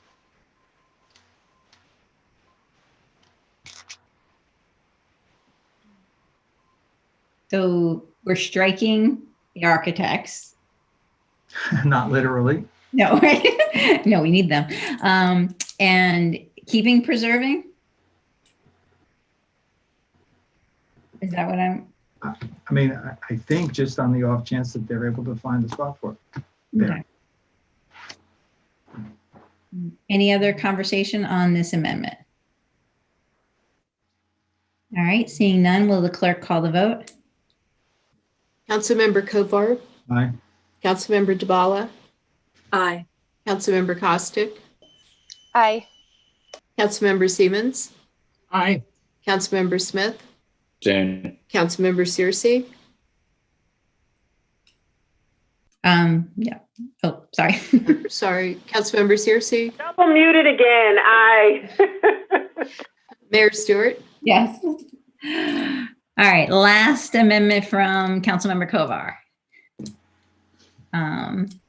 You want to describe this one? Yeah. Well, this is pretty straightforward, although of course I'm open to changing. The point here, and this goes back to what Councilmember Searcy asked earlier, if this resolution is approved, what that does is to set in motion this process involving the staff and the architect to develop the construction and bid documents and to send out that bid opportunity. And then when the bids come back, if they do, then we would have a chance to look them over. So after this vote, if we vote to approve this resolution, then over the next several months, this process is going to go forward.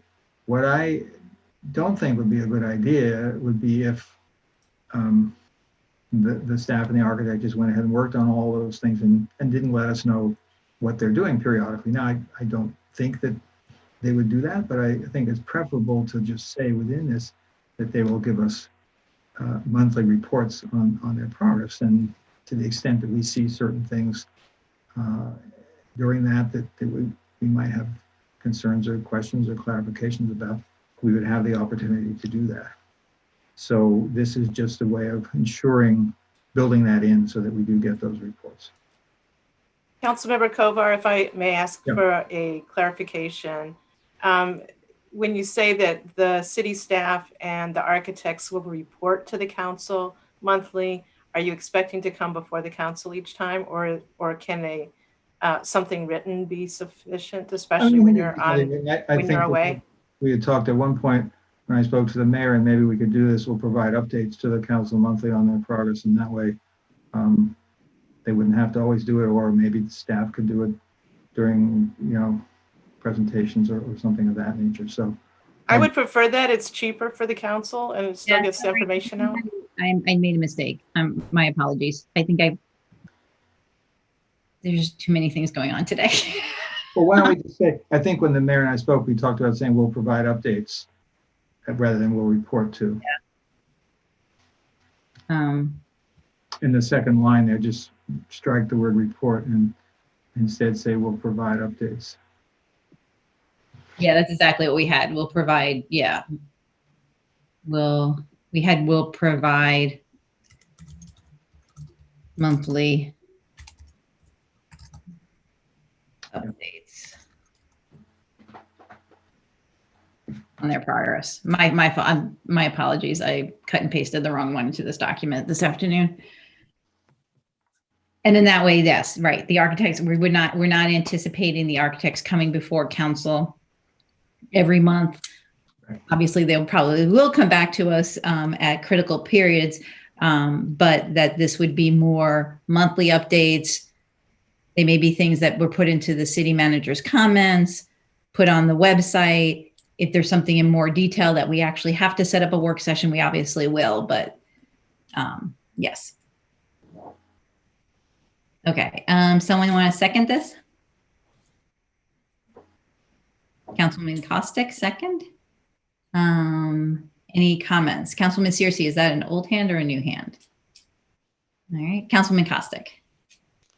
Yeah, I just wanted to say, I think this is important, and the way that I'm envisioning it is that the council, if there's something that sort of strikes us as particularly problematic, would then have an opportunity to follow up on this. So not something I think we would do every month, but if there's something, kind of a whoa, wait a minute, we didn't anticipate that, we can kind of keep tabs on it. Is there any, my question was, is there any need to specify when those monthly updates are finished, or do we want, I mean, I assume the default is that it would be monthly updates through the period of it going out to bid.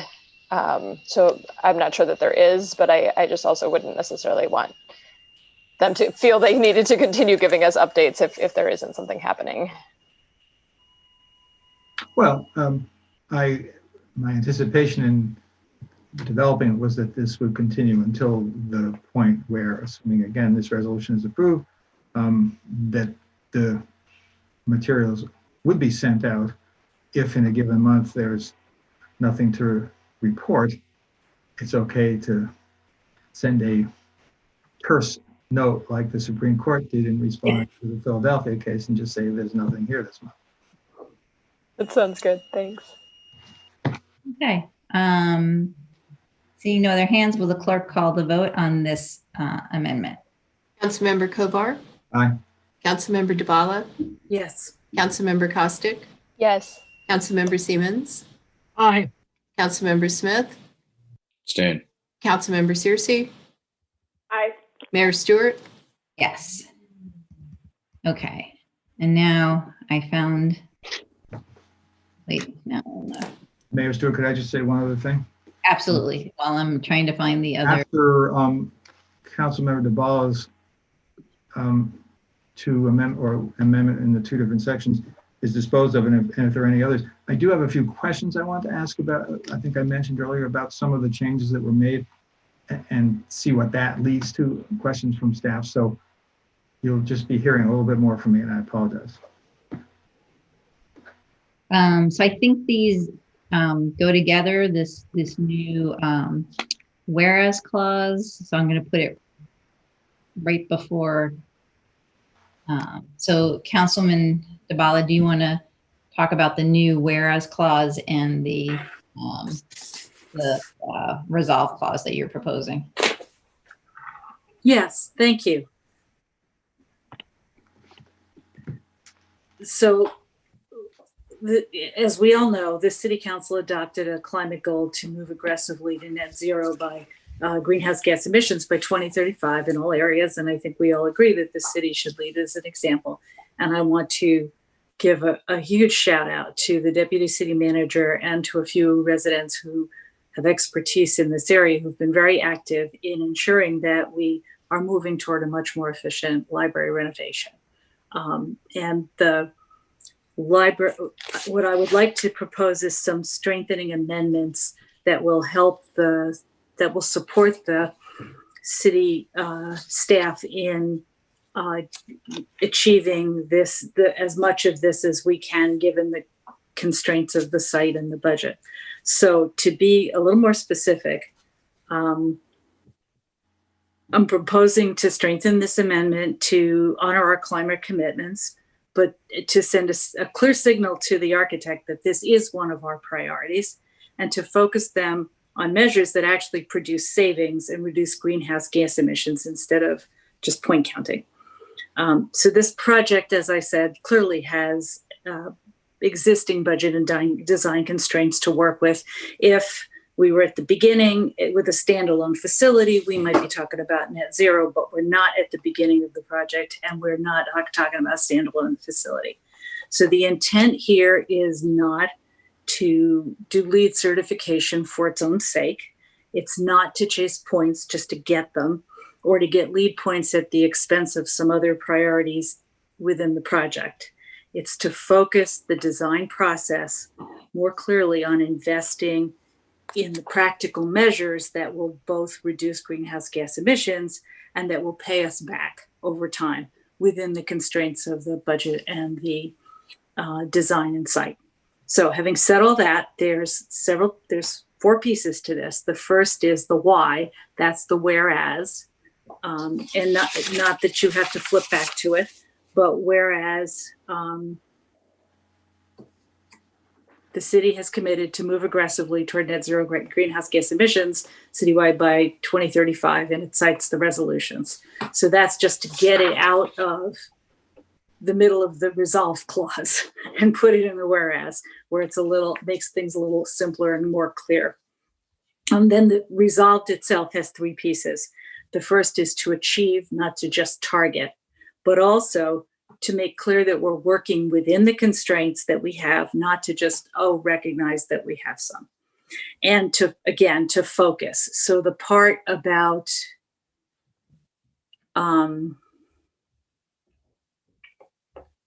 energy and atmosphere credits, that's a technical thing out of the LEED certification handbook.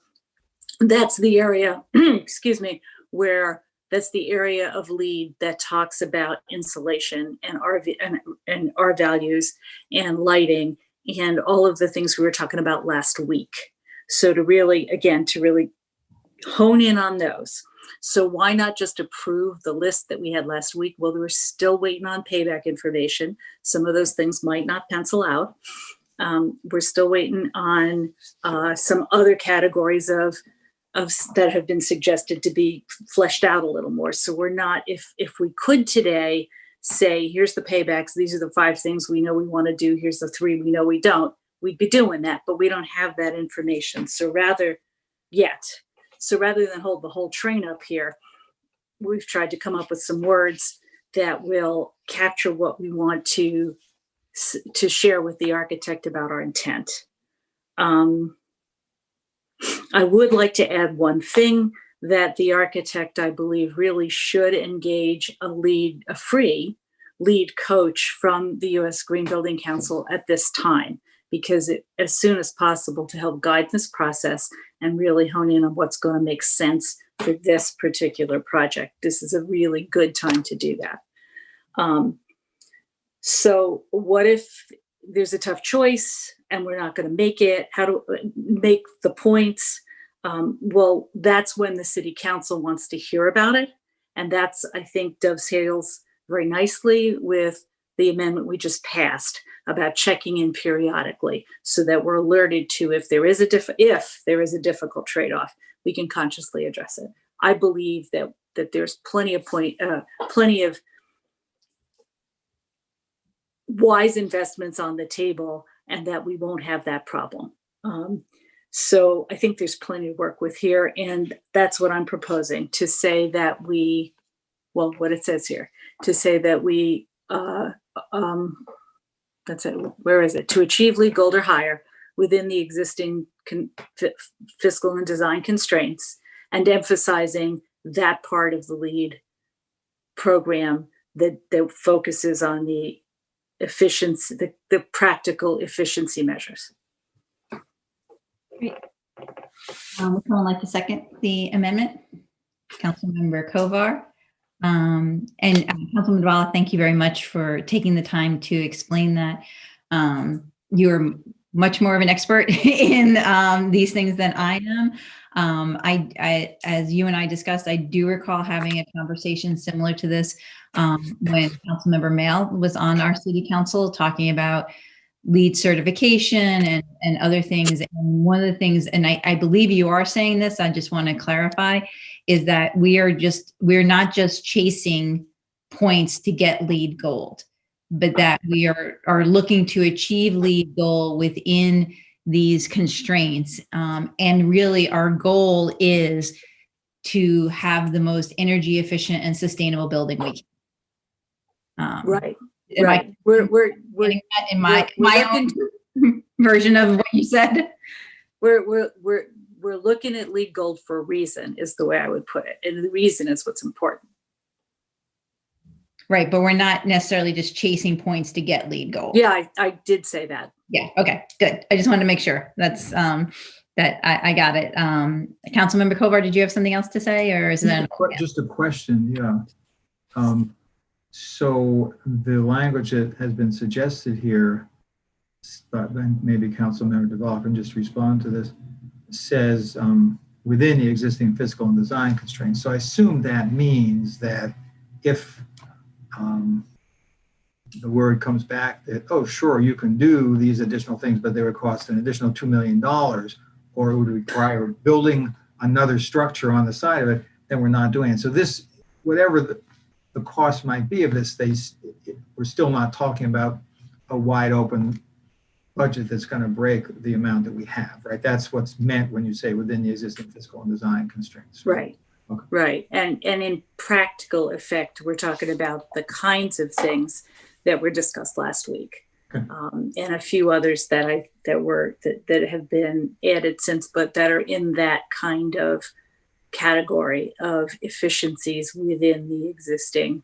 So the only other question I have then is the following one says, be it further resolved that after incorporating any final design adjustments to move the building closer to net zero and LEED Platinum design goals, is that any kind of a, because you said LEED Gold or higher, should that one say LEED Platinum or LEED Gold or higher as opposed to LEED Platinum? It could. It had been put there. I didn't want to take it out. It was already in there. I think that it's a good goal. I think if everything goes well, we might wind up being pretty close to it. Okay. And again, to signal what we hope that will be seriously considered and costed out. Okay. Councilmember Dabala, I have a question to follow up on a comment that you made, which was that if we weren't able to reach LEED Gold without a significant amount of money, that what this paragraph directs or is to direct is that it's to come back to council to discuss. Is that's what you said? That's what I said. What I think is that if a measure has a really good payback and it costs a little bit more, we might want to consider doing it. And that's why I say that. And then we would have to weigh that against other choices. And if it's that good an investment, we might need to think of some other place to get that. But that's speculative. That's so far out from here that I can't, because we don't have the payback information, so I can't say that. I've not built a building for a while, but when I oversaw the renovation of the old orange council chambers into the current auditorium, we did not know how many points and what our LEED rating was going to be until almost a year after it was completed. That's why you want the LEED coach now, so that you have an idea of where you are. That's why they do that this way at this point. I appreciate the need for the, yes, ma'am. I appreciate the need for the LEED coach. I think that makes a lot of sense. But what I'm just concerned about this language. I think this language directs staff to ensure that we have well over the minimum number of LEED Gold points before moving forward. because you have to have the room to, in case something doesn't quite get as many points as you thought on a category. Well, this is tied to the design development, to the design process. This is not tied to the construction process. So I actually don't agree with you. Okay. Knowing that a green material bid could come in at three times the amount, or during the construction, the price could change but that is, I think, a normal construction process that anybody going through the LEED process has to deal with.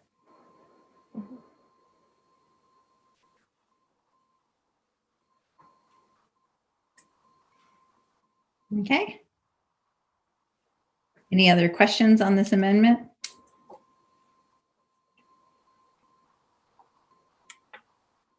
You okay, Councilwoman Searcy, before I call the vote? You look like you're reading it again. I don't want to call the vote until you're good. Do I have my I'm confused face? While you're thinking it over, I just want to say this is not a firm, you must achieve goal, end of story. Right. Yeah. No. I'm picking up what you're dropping, because there is quite a bit of, flex in the language. So, like, to achieve LEED goal or higher within the necessary fiscal and design constraints makes sense to me. Emphasizing the energy and atmosphere credits. Got it. And thank you for the explanation, because I didn't know what that meant. But I guess what I'm trying to make sure that I understand in terms of process, right? So is the idea that, we already had, and we've already talked about language that would have staff come back to us and provide us with updates. It's the idea that because I know that we had talked about with the architect that they were going to include like you just said it, the consultant and the folks that's going to help us figure out, the best approaches for LEED. And I guess my question is the idea of this that, over the course of staff coming back to us before they finalize the documents, we would want them to come back? I guess I'm struggling a little bit in terms of understanding what would need to be clearly spelled out in a proposal that goes out for bid, and therefore we would need to make some sort of decision about it in order for the architect to finalize the proposal. Does that make sense? I think so. And I don't know if there's already a lot of flexibility that we already have here where we're asking staff to come back. So, perhaps as the deputy city manager is working with the architects and they're kind of doing all of the permitting and getting all this stuff squared away, that when when the city manager and the deputy city manager comes back to us, maybe they will give us an update in terms of any new things learned in terms of the LEED, as well as like the tree stuff, so we would have a better understanding. I guess I'm just trying to make sure I understand mentally when that decision about this, especially if it means that we could also be making decisions about upping and being okay with a higher cost, like when those decisions would need to be made. And maybe this is a question for the city manager and deputy city manager. I just want to make sure that I understand.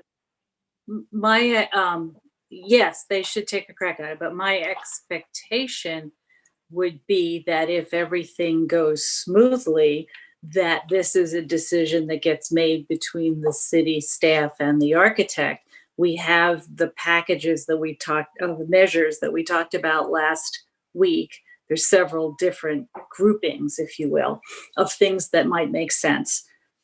And if it all stays within the budget, I'm not sure.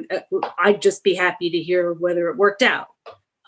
So I don't personally anticipate that there will be any major decision. But on the chance that there is, we have this monthly check-in where somebody could say something more than, yeah, on that list of measures, we kicked out the third third study and added a little more on triple glazing or added a little more insulation or whatever. So it's sort of hard to say right now, but I'm glad that we approved that check-in because I was going to ask for, maybe not monthly, but I was going to ask for something anyway.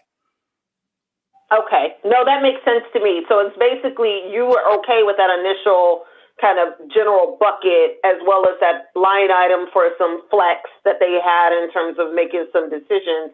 Yeah. And you know that they're going to need to make those decisions. And then we just want to make sure that what you have here is kind of like the goalpost, so to speak, in terms of what we want to prioritize.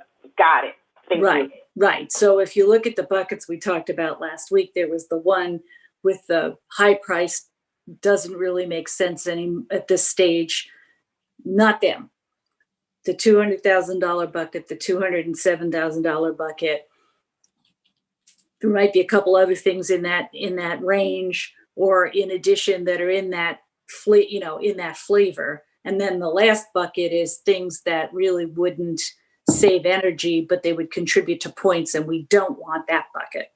We want those two buckets plus a few things that have come up recently. Maybe the lead coach has some other ideas that are in that range. Yeah. Okay, that makes sense. And this is just spelling that out so that, okay, got it. Thank you. Yeah, and Councilwoman Cersei, I just wanted to respond as well that we want to make all the design decisions, and that's what we're talking about here, our design decisions, before it goes out to bid. So obviously we don't want to be making design decisions after we already have bids in. So I think the next 2 monthly updates will be key in terms of us knowing how close we're going to get to gold. Yeah. And then Councilwoman Cersei, or how far over. Yeah. Councilwoman Dabala, I did just want to comment that I agree with everything that you're saying. I think we're on the same page, and I appreciate your knowledge in this area and your understanding that we shouldn't lock ourselves into a firm. We have to get gold, and point chasing and any of that. I do think that, you and I understand the nuance of the language that you've put forth here. But I think that an outside observer, now that I'm rereading it one more time, is going to read this quickly and just say that it says we're going to get LEED gold no matter what. And so I do feel like I wish I could think of one more word or two that gives us, just makes that clearer to an outside observer who hasn't been, a part of all the nuanced conversations that we've been having. Well, I as you know, we've gone around quite a few times, and this is the best we've been able to come up with. And I think it has plenty of ability for us to be flexible, and I think that's what's important. Mm-hmm. Great.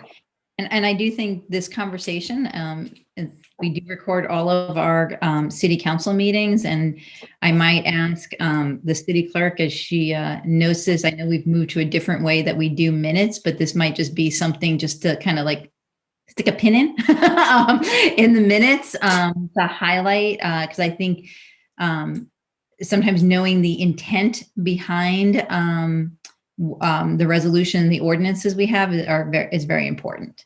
And I think this has been a good conversation, and the understanding of what is intended by this resolve clause is really important. Okay, will the clerk call the roll? I'll call the vote for this amendment.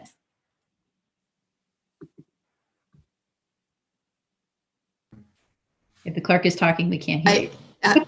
Now I'm talking. Again, yes, I heard what you said before about the notes. Councilmember Kovar? Aye. Councilmember Dabala? Yes. Councilmember Costick? Yes. Councilmember Siemens? Aye. Councilmember Smith? Abstain. Councilmember Searcy? Aye. Mayor Stewart? Yes. And Councilman Dabala, where did you want that whereas clause? Is it? We can't hear you. Double mute. That's a great place. I had two possible places. That's a great place right there. Awesome. All right. And Mayor, it just has, you have two whereases. Oh yeah, I do. Okay. I'll fix that. All right. Well, the city clerk, when I send this back to you, should probably read it over again anyway. Given the day I've had, there may be something odd in there, but I think, all right. So I know Councilmember Kovar has some general questions, but before I turn it over to him, are there any other amendments people would like to propose? All right, seeing none, Councilmember is it okay with folks if I stop sharing my screen so I can see everybody? It's a little easier for me. I can pull it back up again when we take the vote, but Councilmember Kovar, why don't you ask your questions? Thank you, and I appreciate that. And then what I'm asking conceivably could lead to another amendment, but I just thought it would make sense to go through this. And so I did have a couple of discussions with the deputy city manager and the city manager. And I just want to make sure that that council members are aware of this. And so with the last round of design refinements, a few additional changes, and I suppose it's a judgment call as to whether you think they're significant enough, have been made. And I just think it's important that we do understand them. And I don't know if the best way to understand it would be to look at that chart that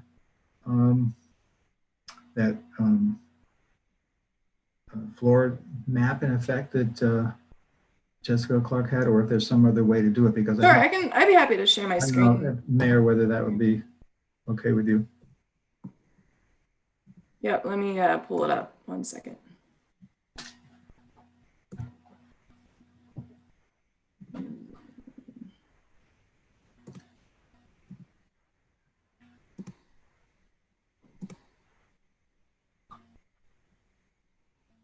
And so, thank you. And so I think there are about 4 or 5 areas. So one is, if you look at the blue section, which is the library component of it, and right in, and that has shrunk somewhat in terms of its square footage. And as I understand it, and maybe the deputy city manager could just clarify this or use her pointer to show the spots. One way in which it's changed is in that notch at the top in the middle between the blue and the green areas, there's now a staircase which previously had been part of the blue. And that is now an access point for the building, so you don't have to walk all the way around the building and come in the underground on the other side, right? So that's one area where the square footage of the library blue portion has been dropped. And then there's a second part, which is an exterior portion now, I think responding to the desires that some had expressed for an outdoor area that could involve, where Wi-Fi access would be, and seating areas and stroller parking and the like. And that took away a little bit from some of the physical space. And can you show where that is? It's not really shown exactly on this chart, I guess, right? Yeah, well, we've moved. There's more area here than there was before. So right. So that area is set back a little more than it was before. Is the reality, right? So that would be it. So that's still space that's available for the library usage if you want to look at it, but it would be outdoor usage as opposed to indoor usage. Is that exactly a fair way to describe it? Okay. And correct. So one question I had about that is, with that space, and I think people have said that they would like to ensure that there's the ability for people to have Wi-Fi access when they're outdoors as well as when they're indoors. Is that something that needs to be in the construction documents, having that Wi-Fi capability? No, go ahead. No, I was gonna say that would be a soft cost for the city. So the telecommunications installation, that would be on our IT department. So it might increase the soft cost of that a bit. But it doesn't have to be referenced in this resolution is what I'm asking. No, and in fact, we already have a lot of that. Okay. We already have a lot of the Wi-Fi capability outside. So it's more just replacing it. Okay, so then most of the other small components there, if you look at the lounge and the Mac lab and the senior room, for example, and all of those spaces, the square footage is shown there. It might be a little bit hard to read just given the size of the screen, but you can see the what the current square footage is. I'm not sure each space is proportional, but you can see what the current space is. So one that changed quite a bit, most of them didn't change much, just the kind of refinements that occur when you go from the the agreed upon design to sort of the more final design. One that changed more was the game room, and it shrunk by about 150 square feet. And that was mainly to make accommodations for the, as I understand it, for the bathrooms. And so that would have the effect of making some programming that now occurs in the game room potentially more difficult. And for example, there could only potentially be one table tennis table instead of two, which would mean that the classes that have been held there for that would no longer be available. So one of the questions I would have is on that, and then also if there could be a brief explanation of that, and then I'll ask my other question after that. So for this, I think the first thing is to know that the game room, when it was always kind of leftover space. It used to be where the finance department was in the old building. And so we just reused it and called it a game room. It wasn't necessarily programmed for a specific size or a specific space. There's not any concern by our recreation department that this change would hurt programming. And I think we can be flexible about how we handle ping pong tables. And, you know, it doesn't necessarily preclude 2 ping pong tables, but that might take out the pool table, or you could do some other kinds of things. So we're willing to work around that. There is a strong desire by many of the seniors who do use the ping pong tables and other things to have better bathrooms. I hear that all the time. And so part of what we've done is to try to meet the COVID and gender neutral and just cleanliness and maintenance issues with our bathrooms better. And so the emphasis really has been on the bathrooms. That spot where the To meet code. where the bathrooms lie is directly above, so to speak, on this. That's right. Like where the game room is, and that's larger than originally we thought it was going to be. Is that accurate? That's right. We needed more toilets to meet code. Okay. And then the other one I wanted to ask about, the next one I wanted to ask about was, and if someone could explain this, there's also some bathrooms on the other side of the hallway there, but then there's some additional changes that are being proposed relating to the use of the area and access for the technology and television staff. And if you could explain that, I would appreciate that also. So right now there's a room there off of the dance room that is used by City TV, and it's the way that it was designed. There's 2 doors that go into the dance room, but if you want to go to the City TV thing, you have to walk into the dance room and then go into that, which interrupts classes and that kind of thing. So this simply puts a door so that you can go directly into the City TV area. So it's not literally the case that entire green area is being redone. It's just the door that's being redone? You know what? It's kind of deceptive because most of that's already there. Yeah. It's already got a closet and whatever. So it's changing it. It's tweaking it a little bit, but it's not making a major change. Okay, and so you had mentioned before, and I just want to understand this process, and I promise after this question, I'm just going to have one other one. To the extent that there was a desire to change any of these things, number one, you could build that into the resolution as an alternative that would go out for the bidding, right? So you could say, okay, here's the basic design. All bidders need to also come back with I'm just making this up, with a design that would have a smaller game room and a bigger game room and a smaller bathroom area, say, for example. But to do that would require an additional something like $30,000 or $40,000 in additional design work by the architect and additional time that would be taken to do it. Is that accurate? That's right. So it would take time to do the design, and because the awkward thing here is that in order to save money, you want to keep the bathrooms where the bathrooms pretty much are, where the plumbing already is. Right. But there's just a little bit of space between the bathrooms and the library. And so if you start having to change the bathrooms, then that has other kind of repercussions that people would have to talk about.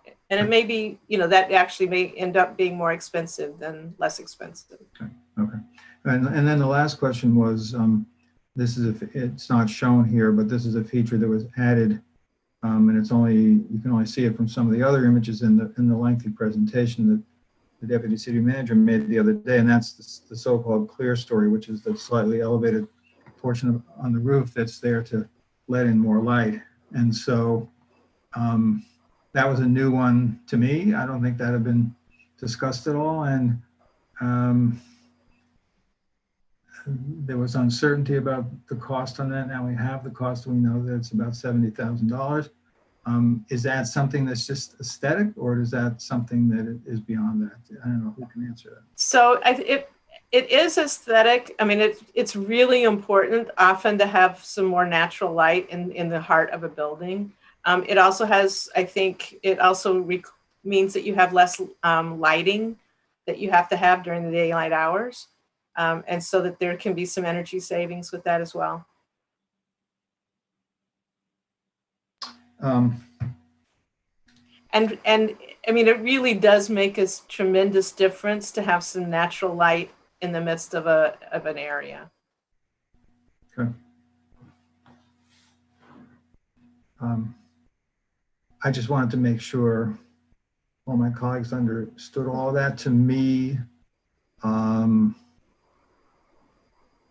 given that it would require additional time and additional money to potentially do the relevant redesigns, I don't think changing the game room in those areas is necessary. I'm iffy on the clear story. If anybody else shared my iffiness and wanted to join me in proposing that that be removed, I would propose that.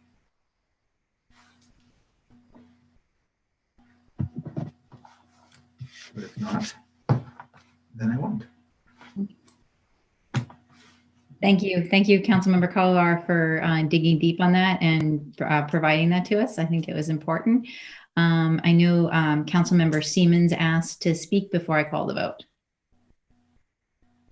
And you also have Ms. DeBala's hand up. Oh, yeah, I do. Sorry, my screen is all messed up tonight. Anything's in order. Anyways, no, I just wanted to say that, you know, this has been a long process over the last couple of weeks, but I really appreciate the presentations that we've had and the many questions my colleagues have had. I think there were several good amendments this evening. I especially appreciate Councilmember DeBala's focus on the environmental issues. I appreciate her expertise on that. And I just want to let my constituents know that I have heard you, that this is important to you. The library renovation is important. It is certainly important, as has been previously said, with all the young people.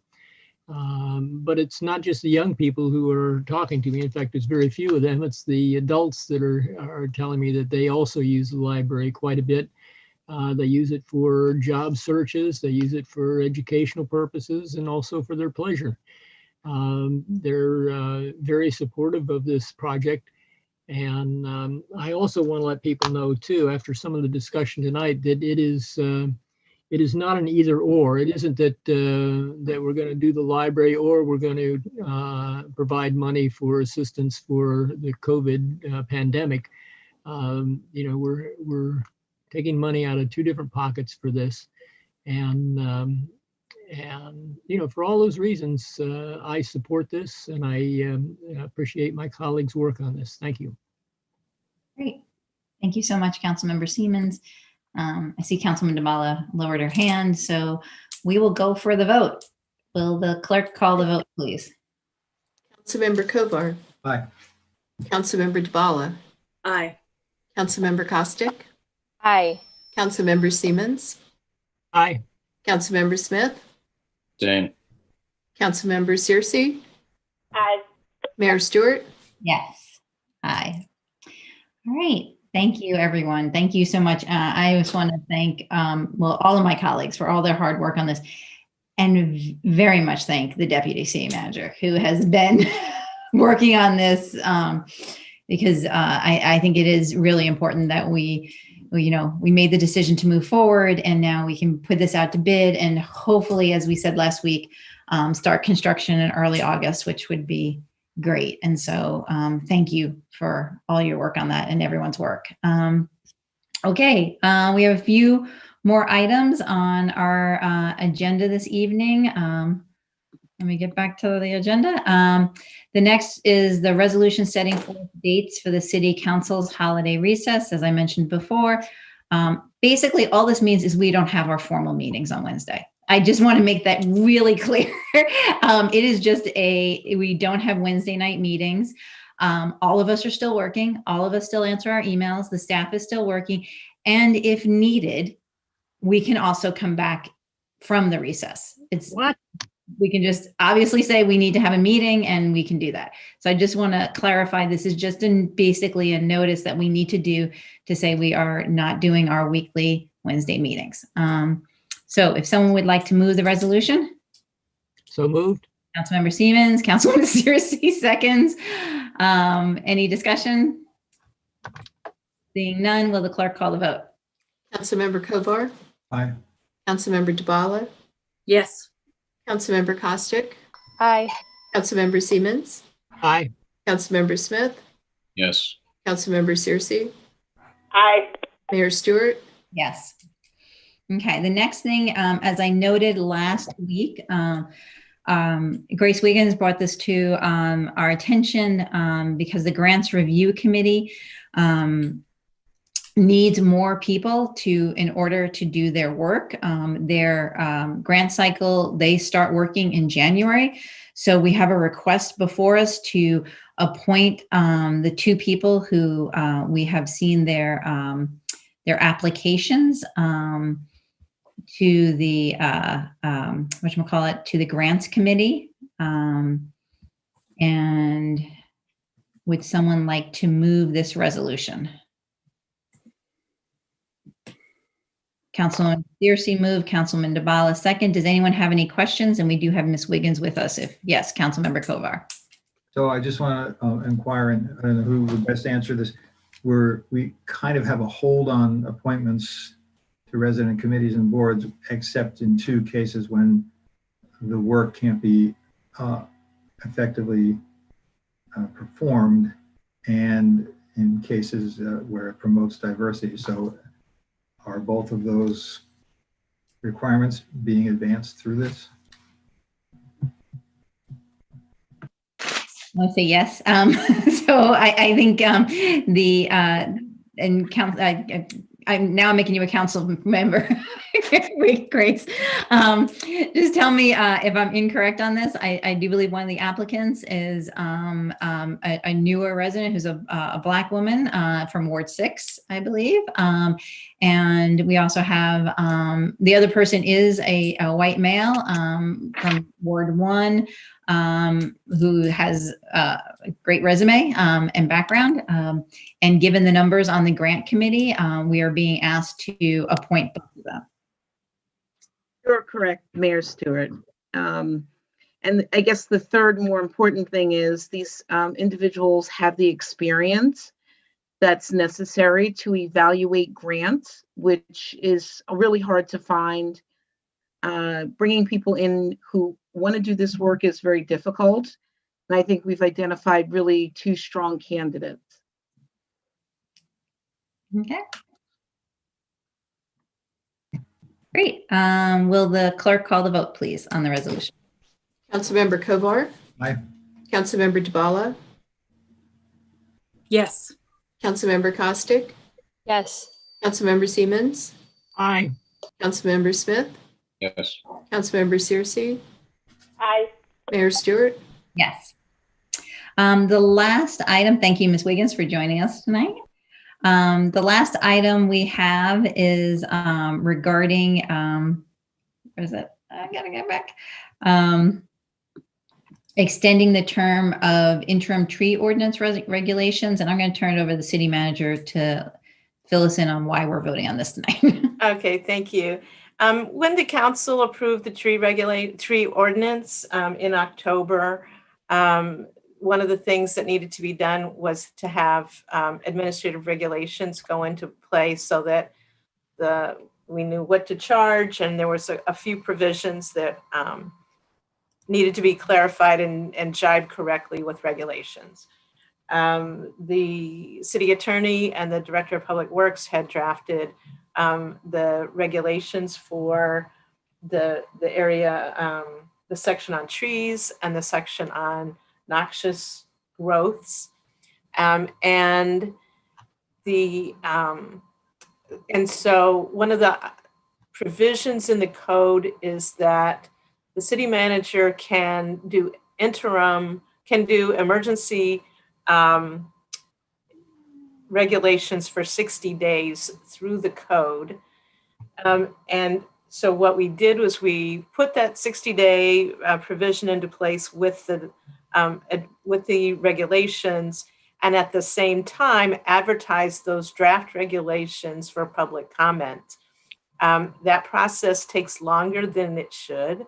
It has to go through 2 cycles of the newsletter where it's identified that the regulations are available to be reviewed and commented on. Then there's a time period for the people to submit their comments.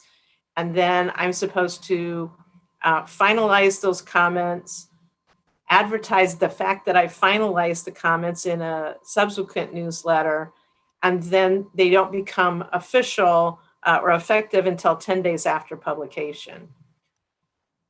So we're about 20 days short. We've got a gap coming up. And so what I'm asking is that the council approve that the 60-day period be extended to a 90-day period for the interim regulations, while the draft administrative regulations are finalized and published in the newsletter. It's something that I think is more appropriate to be handled this way than through some other kind of emergency provision, because it's not really a COVID issue, it's a newsletter timing issue. So I ask that you approve the extension. I'm still finalizing the administrative regulations, and there's still some discussion to do about that. And then it will be published in the next newsletter. Mm-hmm. And also just to, I'm sorry if Ms. Ludlow, if you mentioned this, but we did check with the city attorney that we're doing everything. And that's why, sorry, it came in today, but we wanted to make sure that we were also following all appropriate processes to extension and everything. And so wanted to double check with the city attorney. And he surprised me a little bit by saying what this process is, but this is it. So I urge you to approve it. Councilman DeBala, did you have a question? Yes, this makes sense to me. The only question I had was whether you had gotten public comment. Yes, I received 4 communications. Okay, great. Thank you. Terrific. All right. Well, someone like to move the resolution? Councilman DeBala moved, Councilmember Kovar second. Any other questions or comments? Seeing none, will the clerk call the vote? Councilmember Kovar? Aye. Councilmember DeBala? Yes. Councilmember Kostick? Yes. Councilmember Siemens? Aye. Councilmember Smith? Yes. Councilmember Searcy? Aye. Mayor Stewart? Aye. All right, that was the last item on our agenda. This is our last meeting again for 2020 official meeting. We will be back in session on January 13th, 2021 for our Wednesday night meetings. Again, I just want to express my great gratitude to all of my colleagues on the City Council for working together particularly during this time. It's very, very difficult, a lot of decisions to be made. And so I just thank you all for all the work that you're doing. To our city staff, thank you enormously for the hours and the dedication that you have for our city. So thank you very much. I wish you all the happiest of holidays and New Year. And I'm sure I will be seeing many of you virtually and so please stay safe and be well, and we will talk soon. So with that, we are adjourned. Thank you all.